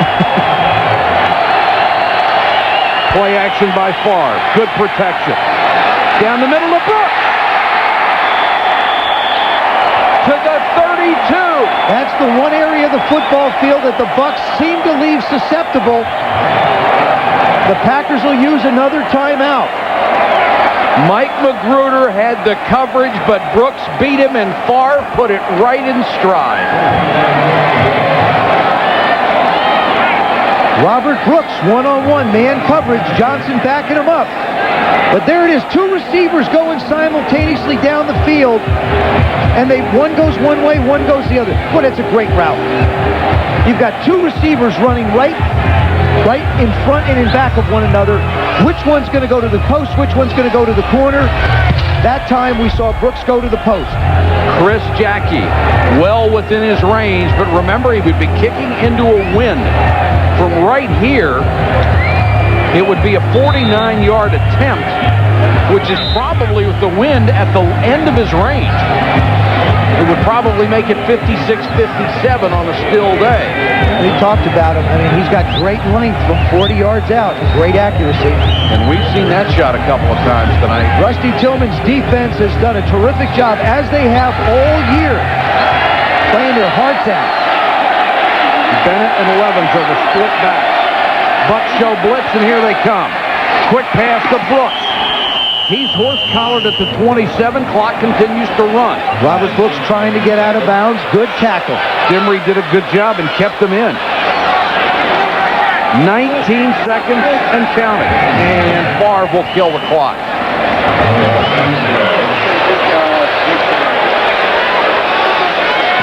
Mike Holmgren, really under the shadow of Vince Lombardi, no matter how far you are removed in time in Green Bay. So when he drives home on Lombardi Avenue. He passes the Lombardi Shopping Plaza and the Lombardi School, and then he goes home. And invariably, when someone gives him a gift, it's a picture of Vince Lombardi. And we asked him, how do you feel about it? He said, I think it's great.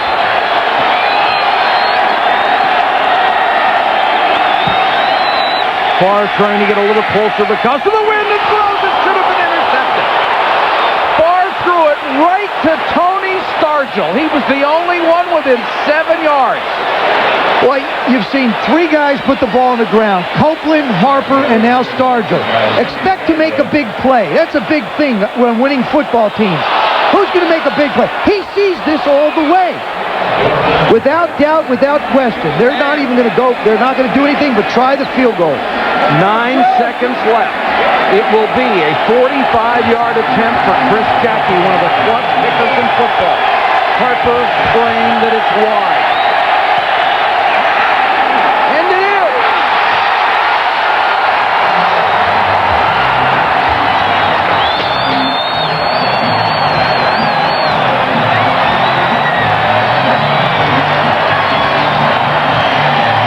Chris Jackie tries to put a little extra on it, winds up hooking it just a little bit left. I sense some free football coming our way. I have a strange suspicion we're in for a little bit more time. Watch how low this ball comes out. I mean, he's trying to drive. See how low that thing comes out? He's just trying to drive it into the wind.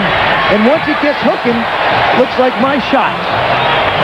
Brett Favre just devastated after driving them into position, and Alvin Harper, the prayer was answered this time. A chance for redemption. And Reggie White, he wanted to get out of here and back to that warm locker room. He'll have to wait. Now, Dilfer's lined up in the shotgun.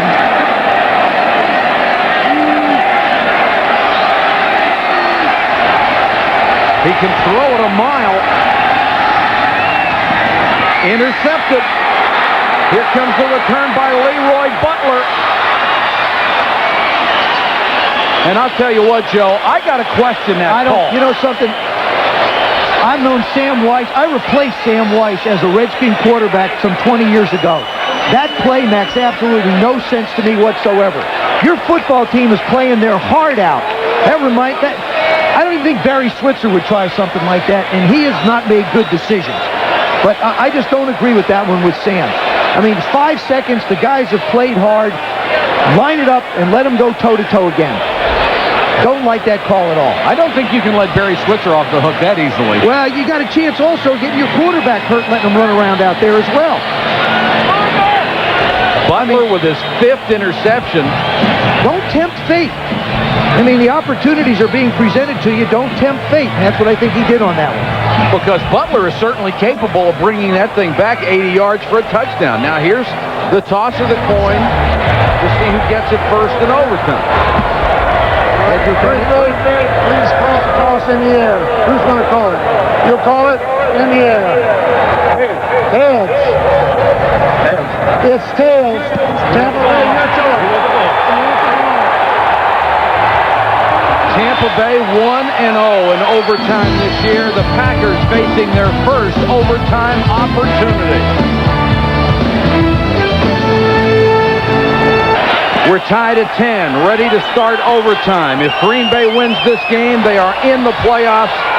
Tampa Bay must win to stay alive, and this is the 21st overtime game this year. That's a new NFL record. And Tampa Bay won the toss. They elected to receive, and Green Bay will be kicking with a very strong wind at their back. So keep in mind, if Dilford and Rice want to try and go for a field goal, they're going to have to get somewhere around the 20-25-yard line of Green Bay. Boy, Reggie picked a good one to miss, didn't he? Sean Jones has played so well. Bobby Joe Edmonds a yard deep. Slams forward to the 23-yard line. Jeff Thomason makes the tackle for the Green Bay Packers. The numbers on Dilfer, they should be much better. He has been victimized by his wide receivers. Well, he has, and also the two interceptions. See, I think that at the end of a half like that, a coach should be charged with that, not the player. I politicked for that for a long time. And a great play by Joe Kelly early in the game to take away what would have been an obvious touchdown reception by Warren Sapp. First and 10 from the 23. Ellison is the setback.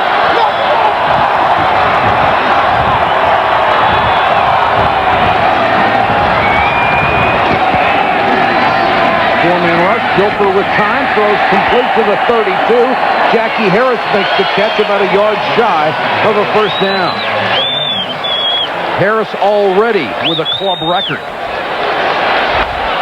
Paul Gruber's got all he can handle with Sean Jones. Sean Jones has decided, I think, that he's just going to bull rush and move Gruber back into Dilfer. Gruber, in his defense, has been playing with a bad shoulder. He is not at 100%. That's tough to face Sean Jones that way. Rep. First down and more. Boy, the first guy doesn't bring him down. Well, he really doesn't, Mike. And this is a good rhythm by Sam Weiss in this offense. They threw a lot at the end of the ball game to try and get in position to make some plays. They had to because they were long yardage. Now they're back into a regular rhythm of the game.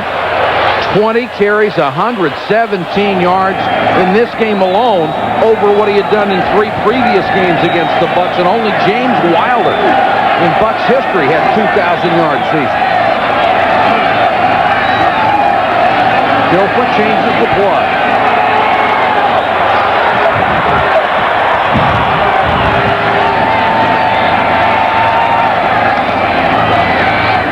Looks for Copeland, almost intercepted, but Copeland inside the 40.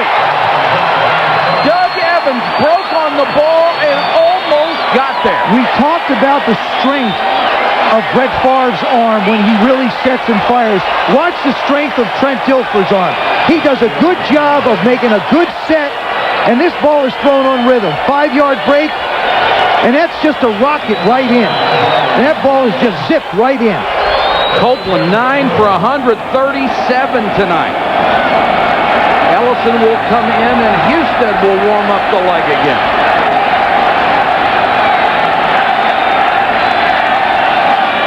Dilfer under pressure, throws complete. Caught at the sideline by Courtney Hawkins, picked up about 8. Sam Weiss has got to be careful he doesn't get conservative right here. Like run a couple, 2, 3 plays. Take the air out of the balloon. Dilfer's got this balloon pumped up like the Goodyear blimp floating around up there. He wants to keep it moving. Let him keep moving it down another 15, 20 yards. If I was Green Bay now, Mike, though, I'd put a lot of people at the line of scrimmage to try and either stuff a run or put pressure on Dilfer. Remember, Houston has had 2 game-winning field goals this year, 1 in overtime against Minnesota.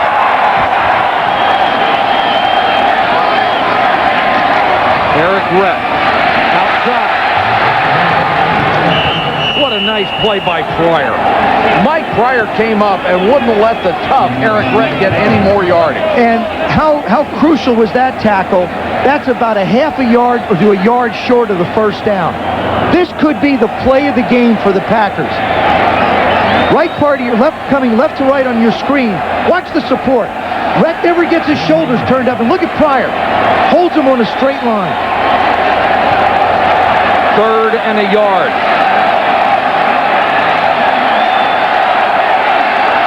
Rett, the running back.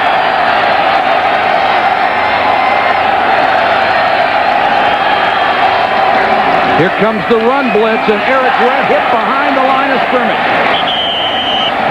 Matt Labauti, the first one there, but boy, he got a lot of help. And give a lot of credit to Mike Pryor for not allowing Tampa Bay to get more downs on the 28-yard line. Absolutely. And here comes Houston.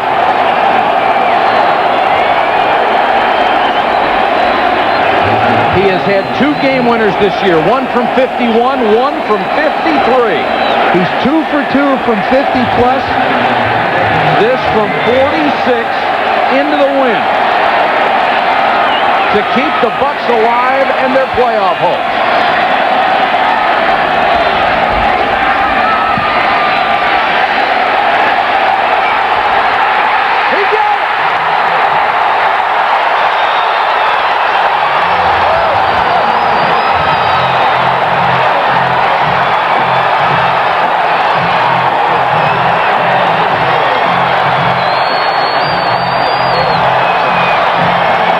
Officially, it's a 47-yard field goal, the 3rd game winner of the year for Houston. Boy, he just nails this thing dead perfect. This is a pretty stiff win. He gets good height on it, and it's just going to make it inside that right upright. Just a little hook inside. Trent Dilfer, what a ball game he played. I'd have to, of his 16-game career, this was the best football game he's ever played. Brett Favre hoping against hope for one more chance, and it won't be there tonight. And Reggie can't believe it. And for the first time in 13 seasons, the Tampa Bay Buccaneers will not be saddled with double-digit losses, and Sam Weiss has brought his team back from the brink to 7-7. Our final score, the Bucs win it by 3. Coming up next, SportsCenter, Keith Olbermann and Dan Patrick will update you on the complicated NFL playoff picture, the Cowboys' answer to the question of why, and our conversation with Brett Favre. For Joe Theismann, Mark Malone, and our entire ESPN crew, this is Mike Patrick. Good night from Tampa Bay. Thanks for watching, everybody. SportsCenter is next, right after this.